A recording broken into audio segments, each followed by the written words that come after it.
ಈಗ 5ನೇ ಗೋಷ್ಠಿ ಪ್ರಾರಂಭ ಆಗ್ತದೆ. ಈ ಚಿತ್ರಕಲಾಕೃತಿಗಳನ್ನು ನಾವು ನೋಡಿದಾಗ ಎಷ್ಟೋ ಸಾರಿ ನಮಗೆ ಅದರ ಅರ್ಥ ಆಗೋದಿಲ್ಲ.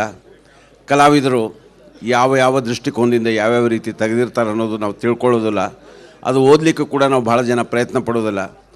ಅಂಥ ಒಂದು ಗೋಷ್ಠಿಯನ್ನು ನಾವು ಇವತ್ತು ಇಟ್ಟಿದ್ದೀವಿ. ಇದು ಪ್ರಯತ್ನ ಮಾಡಿ ನಾವೆಲ್ಲರೂ ಕಲಾಕೃತಿಗಳನ್ನು ನೋಡಲಿಕ್ಕೆ ಸಹಾಯ ಆಗ್ತದೆ ಅನ್ನೋ ದೃಷ್ಟಿಯಿಂದ ಈ ಗೋಷ್ಠಿಯನ್ನು ಇಟ್ಟಿದ್ದೇವೆ. ಈ ಗೋಷ್ಠಿಯಲ್ಲಿ ಭಾಗವಹಿಸ್ತಾ ಇರೋರು ಲಕ್ಷ್ಮಣ ಬದಾಮಿ ಹಾಗೂ ಶಿವಾನಂದ್ ಬಂಟನೂರು. ಈ ಗೋಷ್ಠಿಯನ್ನು ಇದೇ ವರ್ಷ ಅಂದರೆ 2016 ಸೆಪ್ಟೆಂಬರ್ 30ರಂದು ನಾವು ಆರ್ಯ ಆಚಾರ್ಯನ ಕಳೆದುಕೊಂಡ್ವಿ. ನಮ್ಮ ಧಾರವಾಡದ ಆರ್ಯ ಆಚಾರ್ಯರು 45 ವರ್ಷಗಳ ಉಡುಪಿಯವರಾಗಿದ್ದರು ಕೂಡ ಧಾರವಾಡದಲ್ಲಿ 45 ವರ್ಷಗಳ ಕಾಲ ಇಲ್ಲಿ ಇದ್ದರು ನಮ್ಮೆಲ್ಲರ ಜೊತೆ.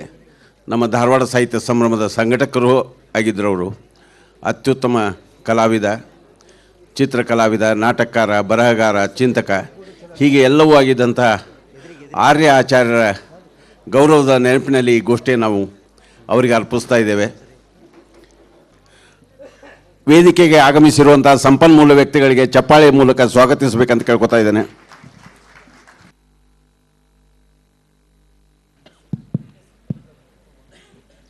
ಎಲ್ರಿಗೂ ನಮಸ್ಕಾರ. ಚಿತ್ರಕಲಾಕೃತಿಗಳು ಏನು ಹೇಳುತ್ತವೆ ಅಂದರೆ ಅವು ಏನೂ ಹೇಳುವುದಿಲ್ಲ ಮತ್ತು ಏನೆಲ್ಲವನ್ನು ಹೇಳ್ತವೆ ಅಂತನ್ನೋ ಮಾತನ್ನು ಸಮಕಾಲೀನ ಕಲಾಕೃತಿಗಳ ಸಂದರ್ಭದಲ್ಲಿ ಹೇಳಬೇಕಾಗ್ತದೆ. ಯಾಕಂದರೆ ಆಧುನಿಕ ಚಿತ್ರಕಲಾಕೃತಿಗಳನ್ನು ನೋಡಲು ಅರಿಯಲು ಹೊರಗಣ್ಣುಗಳ ಜೊತೆಗೆ ಒಂದು ಒಳಗಣ್ಣು ಕೂಡ ಬೇಕಾಗ್ತದೆ. ಅದಕ್ಕೆ ಬೇಂದ್ರೆಯವರು ಹೇಳ್ತಾರೆ, ಸೌಂದರ್ಯವೆಂಬುದು ಕಣ್ಣಿನ ತುತ್ತಲ್ಲ, ಕಣ್ಣಿಗೂ ಒಳಗೆ ಕಣ್ಣಾಗಿಹುದು ಅಂತ. ಹೊರಗಣ್ಣಿನಿಂದ ನೋಡಿದಾಕ್ಷಣ ಸೌಂದರ್ಯ ನಮಗೆ ದಕ್ಕಿ ಬಿಡುವುದಿಲ್ಲ, ಅದನ್ನು ಒಳಗಣ್ಣಿನಿಂದ ಒಂದಿಷ್ಟು ನೋಡಬೇಕಾಗ್ತದೆ. ಆಸ್ಥೆಯಿಂದ ಕಲಾಕೃತಿಯಲ್ಲಿ ಅಂತರ್ಗತವಾಗಿರತಕ್ಕಂತಹ ಒಂದೊಂದೇ ಅಂಶಗಳು ನಮ್ಮೆದುರು ತೆರೆದುಕೊಳ್ತಾ ಹೋಗ್ತವೆ ಅನ್ನೋ ಮಾತನ್ನು ಹೇಳ್ಬೋದು.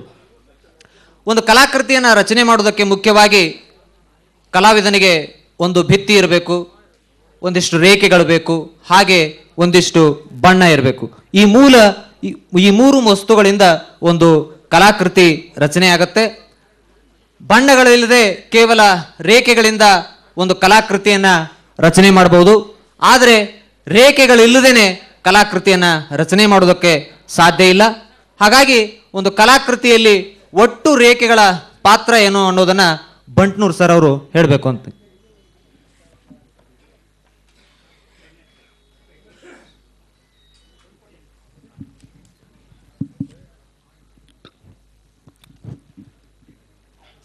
ಈ ಸಂಭ್ರಮದಲ್ಲಿ ಪಾಲ್ಗೊಂಡಿರುವ ಎಲ್ಲ ಹಿರಿಯರಿಗೆ, ಸ್ನೇಹಿತರಿಗೆ ನನ್ನ ನಮಸ್ಕಾರಗಳು.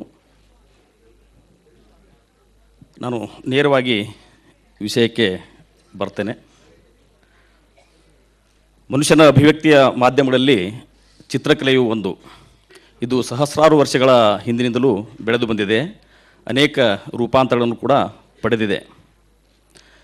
ಚಿತ್ರಕಲೆಯನ್ನು ಸೃಜಿಸುವುದಕ್ಕೆ ಆಗಲಿ ಅಥವಾ ಆಸ್ವಾದಿಸುವುದಕ್ಕೆ ಆಗಲಿ ಅಲ್ಲಿ ರೇಖೆ ಮತ್ತು ಬಣ್ಣಗಳದ್ದು ಪ್ರಮುಖ ಪಾತ್ರ. ಮುಖ್ಯವಾಗಿ ರೇಖೆಗಳು ಹೊರಡಿಸುವ ವಿವಿಧ ಅರ್ಥಗಳು ಅಲ್ಲದೆ ಇವುಗಳಿಂದ ರೂಪಿತವಾಗುವ ಆಕಾರಗಳು ವೈವಿಧ್ಯಮಯ ಅನುಭವಗಳನ್ನು ಕಟ್ಟಿಕೊಡುವುದಕ್ಕೆ ಸಹಾಯಕ. ಬಣ್ಣಗಳ ಆಡಂಬರವಿಲ್ಲದೆಯೂ ಒಂದು ಪರಿಪೂರ್ಣ ಚಿತ್ರ ರಚಿಸುವುದು ಸಾಧ್ಯವಿದೆ. ಹಾಗೆ ರಚಿಸುವುದು ಸಾಧ್ಯವಿದೆ ಎಂದರೆ ಅದು ರೇಖೆಗಳಿಂದ ಮಾತ್ರ. ಬಣ್ಣ ಅನ್ನೋದು ನಿಸರ್ಗದಲ್ಲಿ ಇದೆ, ಆದರೆ ರೇಖೆ ಅನ್ನೋದು ಇಲ್ಲ. ಆದರೂ ರೇಖೆ ಒಂದು ಆಯಾಮವನ್ನು ಸೂಚಿಸ್ತದೆ, ಅದೇ ಉದ್ದ ಅನ್ನುವಂಥದ್ದು, ಲೆಂತ್. ಬಿಂದುಗಳನ್ನು ಕೂಡಿಸುತ್ತಾ ಹೋದರೆ ರೇಖೆಯಾಗುತ್ತದೆ. ರೇಖೆಗಳು ಸೇರಿದಾಗ ರೂಪಾಕಾರಗಳು ಮೂಡುತ್ತವೆ. ಅವಕಾಶವೊಂದರಲ್ಲಿ ಮೂಡುವ ಈ ರೂಪಾಕಾರಗಳೇ ರೇಖಾಚಿತ್ರಗಳು. ಅಂದರೆ ಆಕೃತಿಗಳ ಬಾಹ್ಯ ಅಂಚುಗಳನ್ನು ರೇಖಾತ್ಮಕವಾಗಿ ಚಿತ್ರಕಲೆಯಲ್ಲಿ ಪರಿಭಾವಿಸಲಾಗುತ್ತದೆ. ರೇಖೆಗೆ ಚಿತ್ರಕಲೆಯಲ್ಲಿ ಅಷ್ಟೊಂದು ಮಹತ್ವ ಏಕೆ ಅಂತಂದರೆ, ರೇಖೆ ಒಂದೇ ರೂಪದಲ್ಲಿ ಇಲ್ಲ. ಹಲವು ಬಗೆಯಲ್ಲಿ ಅದು ಅವತಾರ ತಳೆಯುತ್ತದೆ. ತನ್ಮೂಲಕ ಹಲವು ಬಗೆಯ ಅರ್ಥಾನುಭವಗಳನ್ನು ಕಟ್ಟಿಕೊಡುತ್ತದೆ. ಉದಾಹರಣೆಗೆ ಲಂಬರೇಖೆ ಸ್ಥಿರತೆಯನ್ನು, ಓರೆರೇಖೆ ಅಸ್ಥಿರತೆಯನ್ನು, ವಕ್ರರೇಖೆ ಶಾಂತತೆಯನ್ನು, ದಪ್ಪರೇಖೆ ಶಕ್ತಿ ಸತ್ವಗಳನ್ನು, ತೆಳುರೇಖೆ ಕೋಮಲತೆ, ಹರುಕುಮುರುಕು ರೇಖೆಗಳು ಕ್ಷಣಿಕ ಅಥವಾ ನಶ್ವರತೆಗಳನ್ನು, ಹೀಗೆ ಒಂದೊಂದು ಬಗೆಯ ಭಾವಗಳನ್ನು ರೇಖೆಗಳು ಹೊರಡಿಸ್ತವೆ. ರೇಖೆಗಳ ಸೊಗಸು, ಅವು ಹೊರಡಿಸುವ ಅರ್ಥಾನುಭವಗಳು ಚಿತ್ರಕಾರನ ಕೈಚಳಕ ಮತ್ತು ಜಾಣ್ಮೆಯನ್ನು ಮುಖ್ಯವಾಗಿ ಅವಲಂಬಿಸುತ್ತವೆ ಅನ್ನುವಂಥದ್ದು. ಹೀಗೆ ಬಣ್ಣಗಳ ಆಡಂಬರವಿಲ್ಲದೆ, ಯಾವ ಕಟ್ಟಳೆಗೂ ಒಳಪಡದೆ ಸಹಜ ಸ್ಫೂರ್ತಿಯಿಂದ ಹೊರಹೊಮ್ಮುವ ರೇಖಾಚಿತ್ರಗಳು ಕಲಾವಿದನ ಒಳಜಗತ್ತಿನ ನೈಜ ನಿರೂಪಣೆಗಳಾಗಿರುತ್ತವೆ ಅನ್ನುವಂಥ ಮಾತಿದೆ. ಅದಕ್ಕಾಗಿಯೇ ರೇಖಾಚಿತ್ರಗಳು ಕಲಾವಿದನ ಸಹಿ ಇದ್ದಂತೆ ಎಂಬ ಮಾತು ಕೂಡ ಪ್ರಚಲಿತದಲ್ಲಿದೆ. ರೇಖೆಗಳು ಒಬ್ಬೊಬ್ಬ ಕಲಾವಿದನಿಗೂ ಅವನವನ ದೃಶ್ಯಭಾಷಾ ಶೈಲಿಯನ್ನು ಬಿಂಬಿಸುವಂತಿರುತ್ತವೆ. ಅದಕ್ಕಾಗಿಯೇ ರೇಖಾಚಿತ್ರಕಲೆಯು ವರ್ಣಚಿತ್ರಕಲೆಯ ತಾಯಿ ಅನ್ನುವಂಥ ಮಾತನ್ನು ಚಿತ್ರಕಲಾವಿದರು ಹೇಳ್ತಾ ಬಂದಿದ್ದಾರೆ ಅನ್ನುವಂಥದ್ದು. ನಂತರ ನಾನು ರೇಖಾಚಿತ್ರವೊಂದರ ಕುರಿತು, ಹೆಬ್ಬಾರ್ ರೇಖಾಚಿತ್ರವೊಂದರ ಕುರಿತು ನಾನು ಮುಂದಿನ ಹಂತಗಳಲ್ಲಿ ಮಾತಾಡ್ತೇನೆ. ಈಗ ಸ್ನೇಹಿತರಾದಂಥ ಲಕ್ಷ್ಮಣ ಬಾದಾಮಿಯವರು ಬಣ್ಣಗಳ ಕುರಿತು ಒಂದಷ್ಟು ಮಾತುಗಳನ್ನು ಹೇಳಬೇಕು. ಮುಖ್ಯವಾಗಿ ಮೂಲ ಬಣ್ಣಗಳು 3 ಮಾತ್ರ ಇವೆ: ಕೆಂಪು, ನೀಲಿ, ಹಳದಿ. ಈ 3 ಬಣ್ಣಗಳನ್ನು ನಾವು ಮೂಲ ಬಣ್ಣಗಳು ಅಂತ ಕರಿತೇವೆ. ಯಾವುಗಳನ್ನು ಸೇರಿಸ್ತಾ ಹೋದರೆ ಯಾವ್ಯಾವ ಬಣ್ಣಗಳು ಉತ್ಪತ್ತಿ ಆಗ್ತವೆ ಅನ್ನೋದು ಇಲ್ಲಿ ಅಪ್ರಸ್ತುತ. ಆದರೆ ನಾವು ಸಾಮಾನ್ಯವಾಗಿ ಒಂದು ಬಣ್ಣಕ್ಕೆ ಒಂದು ಅರ್ಥ ಇದೆ, ಒಂದು ಸಾಂಕೇತಿಕ ಅರ್ಥ ಇದೆ ಅಂತ ಭಾವಿಸ್ತೀವಿ. ಆದರೆ ಇದು ಸಂಪೂರ್ಣವಾಗಿ ಸತ್ಯ ಅಲ್ಲ. ಯಾಕೆ ಅಂತಂದರೆ ಒಂದು ಬಣ್ಣ ಒಂದೊಂದು ಸಂದರ್ಭದಲ್ಲಿ ಒಂದೊಂದು ಭಾವವನ್ನು, ಒಂದೊಂದು ಅರ್ಥವನ್ನು ಕೊಡ್ತದೆ. ಉದಾಹರಣೆಗೆ ನಾವು ನೋಡೋದಾದರೆ, ನಮ್ಮ ರಾಷ್ಟ್ರಧ್ವಜದಲ್ಲಿರ್ತಕ್ಕಂಥ ಏನು ಈ 3 ವರ್ಣಗಳಿವೆ ಅಲ್ಲ, ಈ ಕೇಸರಿ, ಬಿಳಿ ಮತ್ತು ಹಸಿರು, ಇವನ್ನು ಒಟ್ಟಾಗಿ ಈ ಧ್ವಜದಲ್ಲಿ ನೋಡಿದಾಗ ಕೇಸರಿ ನಿಷ್ಠೆ, ತ್ಯಾಗವನ್ನು ಸೂಚಿಸುತ್ತೆ ಅಂತ ತಿಳ್ಕೊಂಡಿದ್ದೀವಿ. ಹಾಗೆ ಬಿಳಿದು ಸ್ವಚ್ಛ, ಶಾಂತತೆಯನ್ನು ಸೂಚಿಸುತ್ತೆ ಅಂತ ತಿಳ್ಕೊಂಡಿದ್ದೀವಿ. ಹಾಗೆ ಹಸಿರು ಅನ್ನೋದು ಅದು ಸಮೃದ್ಧಿಯ ಸಂಕೇತ ಅಂತ ನಾವೆಲ್ಲ ಭಾವಿಸ್ಕೊಂಡಿದ್ದೀವಿ. ಹಾಗೆ ನೀಲಿ ವಿಶಾಲವಾದದ್ದು ಮತ್ತು ಗಾಂಭೀರ್ಯವನ್ನು ಸೂಚಿಸುತ್ತೆ ಅಂತ ನಾವೆಲ್ಲ ತಿಳ್ಕೊಂಡಿದ್ದೀವಿ. ಇವು ಈ ಧ್ವಜವನ್ನು ನೋಡಿದಾಗ ಈ ಥರದ ಈ 3 ಬಣ್ಣಗಳು ನಮಗೆ ಈ ಅರ್ಥವನ್ನು ಹೇಳ್ತವೆ. ಆದರೆ ಇವೇ ಬಣ್ಣಗಳನ್ನು ನಾವು ಒಂದೊಂದಾಗಿ ಪ್ರತ್ಯೇಕವಾಗಿ ನೋಡಿದಾಗ ಯಾವ ಭಾವನೆ ಬರುತ್ತೆ? ಈ ಬಣ್ಣವನ್ನು ನೋಡಿದಾಗ ನಮಗೆ ಬೇರೆಯೇ ಒಂದು ಅರ್ಥ ಬರ್ತದೆ. ಈ ಬಣ್ಣವನ್ನು ನಾವೊಂದು ಸಮುದಾಯಕ್ಕೆ ಸೀಮಿತ ಮಾಡಿಬಿಟ್ಟಿದ್ದೀವಿ. ಇದು ನೋಡಿದ ತಕ್ಷಣ ನಮಗೆ ಒಂದು ಸಮುದಾಯದ ಒಂದು ಸಂಕೇತ ಅಂತ ಅನಿಸುತ್ತೆ. ಹಾಗೆ ಈ ಬಣ್ಣವನ್ನು ನೋಡಿದಾಗ ಇದನ್ನು ಕೂಡ ನಮಗೆ ಬೇರೆಯದೇ ಆದ ಒಂದು ಅರ್ಥ ಬರ್ತದೆ. ಹಾಗೆ ಈ ಬಣ್ಣವನ್ನು ನೋಡಿದಾಗ ಕೂಡ ಇದನ್ನು ನಾವು ಒಂದು ಸಮುದಾಯಕ್ಕೆ ಆರೋಪಿಸಿ ನೋಡ್ತಾ ಇದ್ವಿ. ಹಾಗಾಗಿ ಇದರಿಂದ ನಮಗೆ ಕಂಡುಬರೋದು ಏನು ಅಂತಂದರೆ, ಬಣ್ಣಗಳು ಯಾವುದೇ ಸ್ವತಂತ್ರವಾಗಿರ್ತಕ್ಕಂಥ ಅರ್ಥಗಳನ್ನು ಹೊಂದಿಲ್ಲ. ಅವು ನಾವು ಸಂದರ್ಭಕ್ಕಾಗಿ ಅರ್ಥೈಸ್ಕೊಳ್ತಾ ಬರ್ತಾ ಇದ್ದೀವಿ ಈ ಬಣ್ಣಗಳ ಅರ್ಥವನ್ನು ಅಂತ ಹೇಳ್ಬೋದು. ಹಾಗಾಗಿಯೇ ಈ ಬಣ್ಣಗಳು ಹೆಚ್ಚು ಸಂವೇದನಾಶೀಲವಾಗಿರ್ತವೆ. ರೇಖೆಗಳಿಗಿಂತಲೂ ಹೆಚ್ಚು ಸಂವೇದನೆಯನ್ನು ಉಂಟು ಮಾಡ್ತಕ್ಕಂಥದ್ದು ಬಣ್ಣ. ಆ ಕಾರಣಕ್ಕಾಗಿಯೇ ಚಂದ್ರಕಾಂತ್ ಕುಸುನೂರ್ ಅವರು ಹೇಳ್ತಾರೆ, ಆಕೃತಿಗಳು ಭೌತಿಕ ಸತ್ಯವನ್ನು ಪ್ರತಿಬಿಂಬಿಸಿದರೆ ವರ್ಣಗಳು ಆಧ್ಯಾತ್ಮಿಕ ಸತ್ಯವನ್ನು ಪ್ರಕಟಗೊಳಿಸ್ತವೆ ಅಂತ. ಹಾಗೆಯೇ ಒಂದು ಕಲಾಕೃತಿ ನೇರವಾಗಿ ಎದ್ದು ಕಾಣುವಂತಹ ಭೌತಿಕ ವಿವರಗಳಿದ್ರೆ ಅದು ನಮಗೆ ತಟ್ಟನೆ ಏನು ಅಂತ ಆ ಕಲಾಕೃತಿ ನಮಗೆ ಗೊತ್ತಾಗತ್ತೆ. ಅದರಲ್ಲಿ ಅದು ಸಾಂಕೇತಿಕ ಅರ್ಥವನ್ನು ಇಟ್ಕೊಂಡು ಭೌತಿಕ ವಿವರಗಳಿಲ್ಲದೆ ಒಬ್ಬ ಕಲಾವಿದನ ಅಂತರ್ಗತ ಭಾವನೆಗಳನ್ನು ಇಟ್ಕೊಂಡು ಆತ ವ್ಯಕ್ತ ಮಾಡಿದ್ರೆ ಅಂದರೆ ಆ ಕೃತಿ ಏನು ಅಂತ ನಮಗೆ ಬೇಗನೆ ಅರ್ಥ ಆಗೋದಿಲ್ಲ. ಈಗ ಇಲ್ಲೊಂದು ಕಲಾಕೃತಿ ಇದೆ, ಇದನ್ನು ನಾವು ನೈಜ ಕಲಾಕೃತಿ ಅಂತ ಕರಿತೀವಿ. ಇದರಲ್ಲಿರ್ತಕ್ಕಂಥ ಚಿತ್ರ ನಮ್ಮ ಬೇಗನೆ ಅರಿವಿಗೆ ಬಂದುಬಿಡ್ತದೆ. ಅಲ್ಲಿ ಒಬ್ಬ ಯುವತಿ ಇದ್ದಾಳೆ, ಆಕೆ ನೀರನ್ನು ಸ್ಪರ್ಶ ಮಾಡ್ತಕ್ಕಂಥದ್ದು, ಅಲ್ಲಿ ಮೆಟ್ಟಿಲುಗಳಿದೆ. ಹಾಗೆ ಆ ಒಂದು ದೃಶ್ಯ ನಮ್ಮ ಕಣ್ಣು ಮುಂದೆ ಬರ್ತದೆ. ಇದರ ಆಚೆಗೆ ಈ ನಮ್ಮ ಯೋಚನೆಗಳು ಹೋಗೋದಿಲ್ಲ. ಈ ಚಿತ್ರ ಇಷ್ಟನ್ನು ಮಾತ್ರ ನಮಗೆ ಹೇಳಿಕೊಡ್ತದೆ. ಇದರ ಆಚೆಗೆ ನಮಗೆ ಏನನ್ನು ಯೋಚನೆ ಮಾಡೋದಕ್ಕೆ ಸಾಧ್ಯ ಆಗಲ್ಲ. ಇದು ಒಂದು ಸೀಮಿತ ಅರ್ಥವನ್ನು ನಮಗೆ ಕಟ್ಟಿಕೊಡ್ತದೆ. ಅದೇ ಈ ಕಲಾವಿದನ ಅಂತರ್ಗತವಾಗಿರ್ತಕ್ಕಂಥ ಭಾವನೆಗಳನ್ನು ಸಾಂಕೇತಿಕವಾಗಿ ವ್ಯಕ್ತಪಡಿಸಿದಾಗ ಹಲವು ಅರ್ಥ ಸಾಧ್ಯತೆಗಳನ್ನು ಒಂದು ಸಾಂಕೇತಿಕ ನಾವು ಅಮೂರ್ತ ಕಲಾಕೃತಿ ಅಂತ ಏನು ಕರಿತೀವಿ ಅದು ಹಲವಾರು ಯೋಚನೆಗಳನ್ನು ಅರ್ಥ ಸಾಧ್ಯತೆಗಳನ್ನು ಹೊರಹೊಮ್ಮಿಸುತ್ತೆ. ಇನ್ನೊಂದು ಚಿತ್ರವನ್ನು ನಾವಿಲ್ಲಿ ನೋಡ್ಬೋದು. ಇದು ಕೂಡ ಕೆಲವು ಭೌತಿಕ ವಿವರಗಳಿದ್ದರೂ ಕೂಡ ಆ ಭೌತಿಕ ವಿವರಗಳನ್ನು ವೈರುಧ್ಯದ ರೀತಿಯಲ್ಲಿ ಒಂದು ಕಟ್ಟಿಕೊಡ್ತಿರ್ತಕ್ಕಂಥ ಒಂದು ಚಿತ್ರ. ಇಲ್ಲಿ ಒಂದು ಕುರ್ಚಿ ಇದೆ, ಅದರ ಸುತ್ತಲೂ ಕಲ್ಲುಗಳಿವೆ, ಆ ಕುರ್ಚಿಯ ಮೇಲೆ ಒಂದು ಕಲ್ಲಿದೆ. ಆ ಕುರ್ಚಿ ನಾನು ಅಧಿಕಾರದ ಸಂಕೇತ ಅಂತ ಭಾವಿಸ್ತೇನೆ. ಆ ಕುರ್ಚಿಯ ಸುತ್ತಲೇ ಇರುವಂಥದ್ದು ವ್ಯಕ್ತಿಗಳು ಹೀಗೆ ಬೇರೆ ಬೇರೆ ಅರ್ಥಗಳನ್ನು, ಇದು ನನ್ನ ಆ್ಯಂಗಲ್ನಲ್ಲಿ ನಾನು ಯೋಚನೆ ಮಾಡ್ತಕ್ಕಂಥದ್ದು, ಅದು ಇನ್ನೊಬ್ಬರಿಗೆ ಇನ್ನೊಂದು ಥರನಾಗಿ ಕೂಡ ಕಾಣಬಹುದು.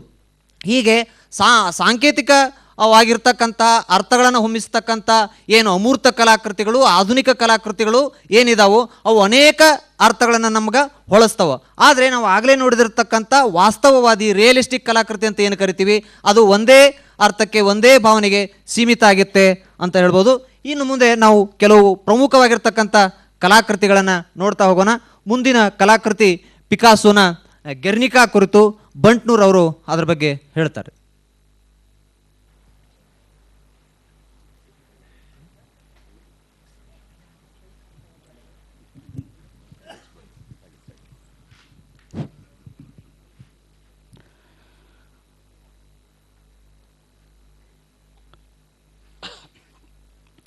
ಈ 17-18ನೇ ಶತಮಾನದಲ್ಲಿ ಮುಖ್ಯವಾಗಿ ಪಾಶ್ಚಾತ್ಯ ರಾಷ್ಟ್ರಗಳಲ್ಲಿ ಸಾಂಸ್ಕೃತಿಕ ರಂಗದಲ್ಲಿ ಏನು ಒಂದು ಕ್ರಾಂತಿ ಆಯಿತು ಅನ್ನೋಂಥದ್ದು. ಅದರಿಂದ ಅನೇಕ ಹೊಸತನಗಳು ಕೂಡ ಮೂಡಿಬಂದವು. ಸಾಹಿತ್ಯ ಕಲೆಗಳು ಮುಖ್ಯವಾಗಿ ಹೊಸ ತಿರುವನ್ನು ಅಲ್ಲಿ ಕೊಂಡದ್ದನ್ನು ನಾವು ಕಾಣ್ತೇವೆ. ಆ ಸಂದರ್ಭದಲ್ಲಿ ದೃಶ್ಯಕಲೆಯಲ್ಲಿ, ಅದರಲ್ಲೂ ಮುಖ್ಯವಾಗಿ ಚಿತ್ರಕಲೆಯಲ್ಲಿ ಅನೇಕ ಹೊಸ ವಾದಗಳು ಕೂಡ ಹುಟ್ಟಿಕೊಂಡವು. ಅಂತಹ ಹೊಸ ವಾದಗಳ ಅಲೆಯಲ್ಲಿ ತೇಲಿ ಬಂತಹ ಅನೇಕ ಕಲಾವಿದರಲ್ಲಿ ಪಿಕಾಸೋ ಕೂಡ ಒಬ್ಬ. ಆ ಪಿಕಾಸೋನ ಪ್ರಸಿದ್ಧವಾದಂಥ ಕಲಾಕೃತಿ ಇದು. ಒಂದೆರಡು ಮಾತು ನಾನು ಪಿಕಾಸೋನ ಕುರಿತಾಗಿ ಇಲ್ಲಿ ಹೇಳಬೇಕಿದೆ ಅಂತ ಅನಿಸ್ತದೆ. ಈತ ಮೂಲತಃ ಏನು ಸ್ಪೇನ್ ದೇಶದವನು ಮತ್ತು ಜಗದ್ವಿಖ್ಯಾತಿಯನ್ನು ಹೊಂದಿದಂತಹ ಕಲಾವಿದ. ಅನೇಕ ಗಾಸಿಫ್ ಹಾಗೆ ಟೀಕೆ ಹಾಗೂ ಚರ್ಚೆಗಳಿಗೆ ಗ್ರಾಸವಾದಂತಹ ಕಲಾವಿದನೂ ಕೂಡ. ಅನೇಕ ಮಾಧ್ಯಮ ಶೈಲಿಗಳಲ್ಲಿ ಕಲಾಕೃತಿಗಳನ್ನು ರಚಿಸಿರುವವನು ಮತ್ತು ಪ್ರಯೋಗಶೀಲ ಕಲಾವಿದ. ವಿಶೇಷವಾಗಿ ಕ್ಯೂಬಿಸಮ್ ಶೈಲಿಯಲ್ಲಿ ಕೃಷಿ ಮಾಡಿದವನು. ಅವನ ಪ್ರಸಿದ್ಧ ಕಲಾಕೃತಿ ಜಗತ್ತನ್ನು ಅತ್ಯಂತ ಒಂದು ಪರಿಣಾಮಕಾರಿಯಾಗಿ ಏನು ಒಂದು ಅಪ್ಪಿದಂತಹ ಒಂದು ಕಲಾಕೃತಿ ಇದು ಗೆರ್ನಿಕಾ. ಇದು ಅದ್ಭುತ ತುಮುಲವೊಂದನ್ನು ಬಿಂಬಿಸುವಂತಹ ಮತ್ತು ಹೃದಯ ವಿದ್ರಾವಕ ದೃಶ್ಯಗಳನ್ನು ಏನು ಕಣ್ಮುಂದೆ ನಡೆಯುತ್ತಿವೆಯೋ ಎಂಬಂತೆ ದೃಶ್ಯೀಕರಿಸಲ್ಪಟ್ಟಂತಹ ಒಂದು ಕಲಾಕೃತಿ ಇದು. ಈ ಕಲಾಕೃತಿಯ ಕುರಿತು ಜಾನ್ ಬರ್ಜರ್ ಅನ್ನುವಂಥ ಒಬ್ಬ ವಿಮರ್ಶಕ ಹೇಳ್ತಾನೆ, ಪಿಕಾಸೋನ ಈ ಕೃತಿ ಒಂದು ದೊಡ್ಡ ಪ್ರತಿಭಟನೆ ಅಂತ. ಯುದ್ಧದ ಇತಿಹಾಸ ಗೊತ್ತಿಲ್ಲದವರು ಇದನ್ನು ಗುರುತಿಸಬಲ್ಲರು ಅಂತ.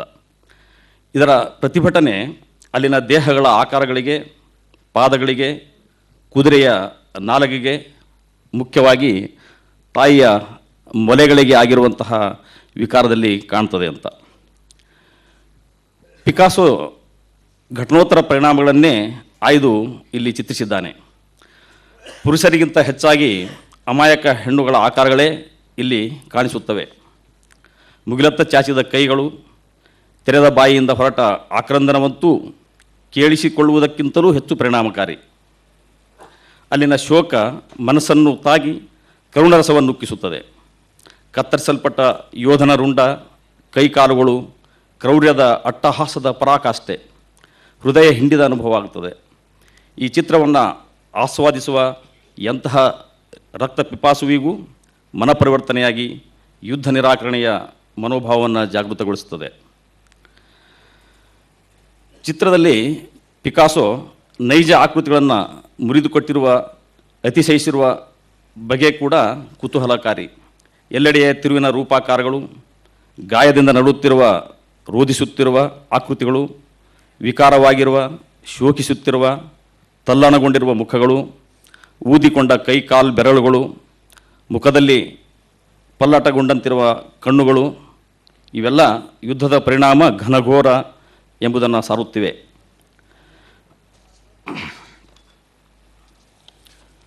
ತಮಗೆ ಗೊತ್ತಿರುವ ಹಾಗೆ, ಅನೇಕರಿಗೆ ಗೊತ್ತಿರುವ ಹಾಗೆ, ಸ್ಪೇನ್ ದೇಶ ಗೂಳಿ ಕಾಳಗಕ್ಕೆ ಹೆಸರಾದಂತಹ ದೇಶ. ಪ್ರಾಯಶಃ ಸ್ಪೇನ್ನ ಸರ್ವಾಧಿಕಾರಿ ಫ್ರಾಂಕೋವಿನ ಸಂಕೇತವಾಗಿ ಮಿನೋಟಾರ್ನಂತಹ ಗೂಳಿಯನ್ನು ಇಲ್ಲಿ ಪಿಕಾಸೋ ಪ್ರತಿಮೆಯಾಗಿಸಿದ್ದಾನೆ ಮತ್ತು ಅವನ ಸರ್ವಾಧಿಕಾರದ ವಿರುದ್ಧ ಪ್ರತಿಭಟಿಸುವ ಜನರ ಸಂಕೇತವಾಗಿ ಇಲ್ಲಿ ಕುದುರೆ ನಿಂತುಕೊಂಡಿದೆ. ರೋಧಿಸುತ್ತಿರುವ ಮಹಿಳೆ 14ನೇ ಶತಮಾನದ ಹೆಸರಾಂತ ಶಿಲ್ಪ ಪಿಯೇಟಾವನ್ನು ಸಂಕೇತಿಸುತ್ತದೆ. ಆಮೇಲೆ ಉರಿಯುತ್ತಿರುವ ಲ್ಯಾಂಪನ್ನು ಕೈಯಲ್ಲಿ ಹಿಡಿದು ಕೈ ಚಾಚಿರುವ ಮಹಿಳೆ ಅಮೇರಿಕದ ವಿಶ್ವ ಪ್ರಸಿದ್ಧ ಲಿಬರ್ಟಿ ಶಿಲ್ಪವನ್ನು ನೆನಪಿಸುವ ರೀತಿಯಲ್ಲಿ ಚಿತ್ರ ಮಾಡಿದ್ದಾನೆ ಪಿಕಾಸೋ. ಇನ್ನು ಈ ಗೆರ್ನಿಕಾ ನಗರದ ಮೇಲೆ ಬಾಂಬ್ಗಳನ್ನು ಸುರಿದಿದ್ದು ಕೂಡ ಹಗಲಲ್ಲೇ ಆದರೂ ಅದರ ತೀವ್ರತೆಯನ್ನು ಹೇಳಲು ನೇತ್ಯಾತ್ಮಕ ಅವಕಾಶದಲ್ಲಿ, ನೇತ್ಯಾತ್ಮದ ನೆಗೆಟಿವ್ ಸ್ಪೇಸ್ ಅಂತ ಹೇಳ್ತೀವಿ, ಕತ್ತಲೆಯನ್ನು ಸೂಚಿಸಿದ್ದಾನೆ ಪಿಕಾಸೋ. ಅದರಲ್ಲಿ ತಾವು ಗಮನಿಸಬೇಕು, ಮೇಲೆ ಬಲ್ಬು ಒಂದನ್ನು ಉರಿಯುತ್ತಿರುವ ಕಣ್ಣಿನಂತಹ ಆಕೃತಿಯೊಳಗೆ ತೋರಿಸಿದ್ದಾನೆ. ಅದರಿಂದ ಬೆಳಕನ್ನೇ ಕತ್ತಲೆಯು ನುಂಗಿದಂತಹ ಒಂದು ಅನುಭವವನ್ನು ಆತ ಅಲ್ಲಿ ತೋರಿಸಿದ್ದಾನೆ. ಇನ್ನು ಘಟನೆಯ ದಾರುಣತೆಯನ್ನು ಗಾಢವಾಗಿಸಲಿಕ್ಕೆ ದುಃಖ ಸೂಚಕ ಬೂದು ಮತ್ತು ಬಿಳಿ ಬಣ್ಣಗಳನ್ನು ಬಹುವಾಗಿ ಬಳಸಿದ್ದಾನೆ. ಅದು ಏನು ಸೂಚಿಸ್ತದೆ ಅಂತಂದರೆ, ಜನರ ಸುಂದರ ಬದುಕಿನ ಬಣ್ಣಗಳನ್ನೇ ಬೆಂಕಿಯು ಉಂಡು ಉಗುಳಿದಂತಹ ಒಂದು ಅನುಭವ.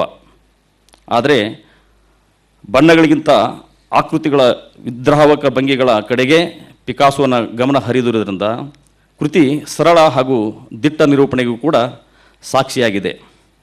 ಪ್ರಸ್ತುತ ಈ ಕೃತಿಯನ್ನು ಈಗ ಮಾಡ್ರಿಡ್ನ ಫ್ರಾಡೋ ಸಂಗ್ರಹಾಲಯದಲ್ಲಿ ಗುಂಡು ನಿರೋಧಕ ಕಂಚಿನ ಕೋಣೆಯೊಳಗೆ ಪ್ರದರ್ಶನಕ್ಕೆ ಇಡಲಾಗಿದೆ. ನಂತರ ಇದರ ಕುರಿತು ಚರ್ಚೆಯಲ್ಲಿ ಮತ್ತೆ ಹೊಸ ಬೆಳಕನ್ನು ಬೀರಬಹುದು. ಬಾದಾಮಿಯವರು ಮುಂದುವರಿಸಬೇಕು.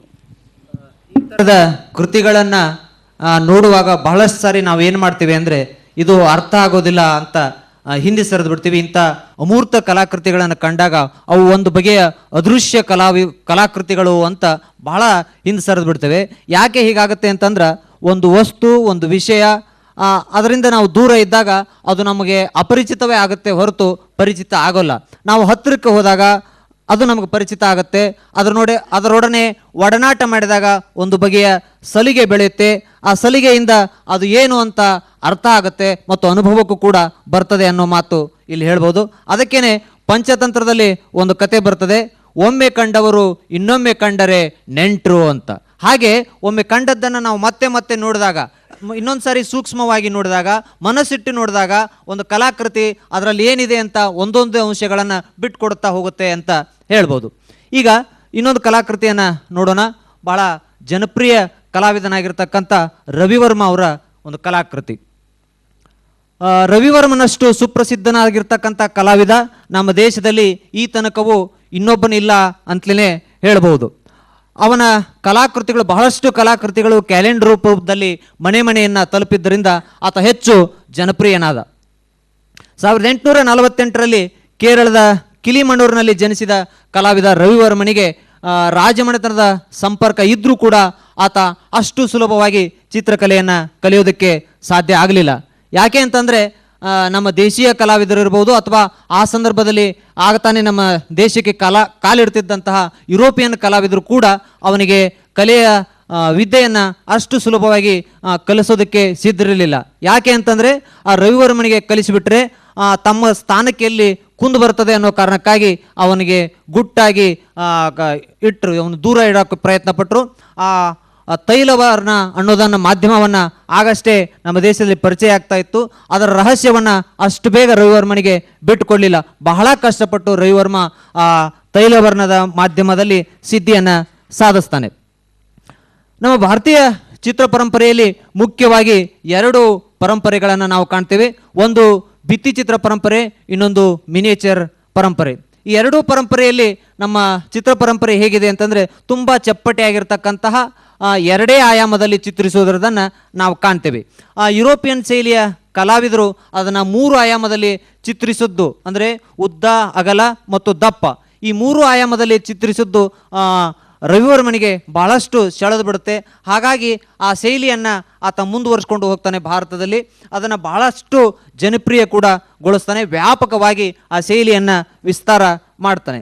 ದಟ್ಟವಾದ ನೆರಳು ಬೆಳಕಿನಿಂದ ಸೂಸುವಂತಹ ಆ ಕಲಾಕೃತಿಗಳು ಏನಾಗ್ತವೆ ಅಂದರೆ ತುಂಬ ವಾಸ್ತವಿಕ ಶೈಲಿಯಿಂದ ಆಕರ್ಷಣೆ ಮಾಡ್ತವೆ.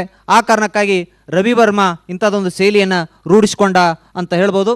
ಆ ಕಾರಣಕ್ಕಾಗಿಯೇ ರವಿವರ್ಮನನ್ನು ಆಧುನಿಕ ಭಾರತೀಯ ಕಲೆಯ ಪಿತಾಮಹ ಅಂತೂ ಕೂಡ ಕರೀತಾರೆ. ಪ್ರಸ್ತುತ ಈ ಚಿತ್ರ ರವಿವರ್ಮನ ಉಳಿದೆಲ್ಲ ಚಿತ್ರಗಳಿಗಿಂತ ತುಂಬ ಭಿನ್ನವಾಗಿರುವಂಥದ್ದು.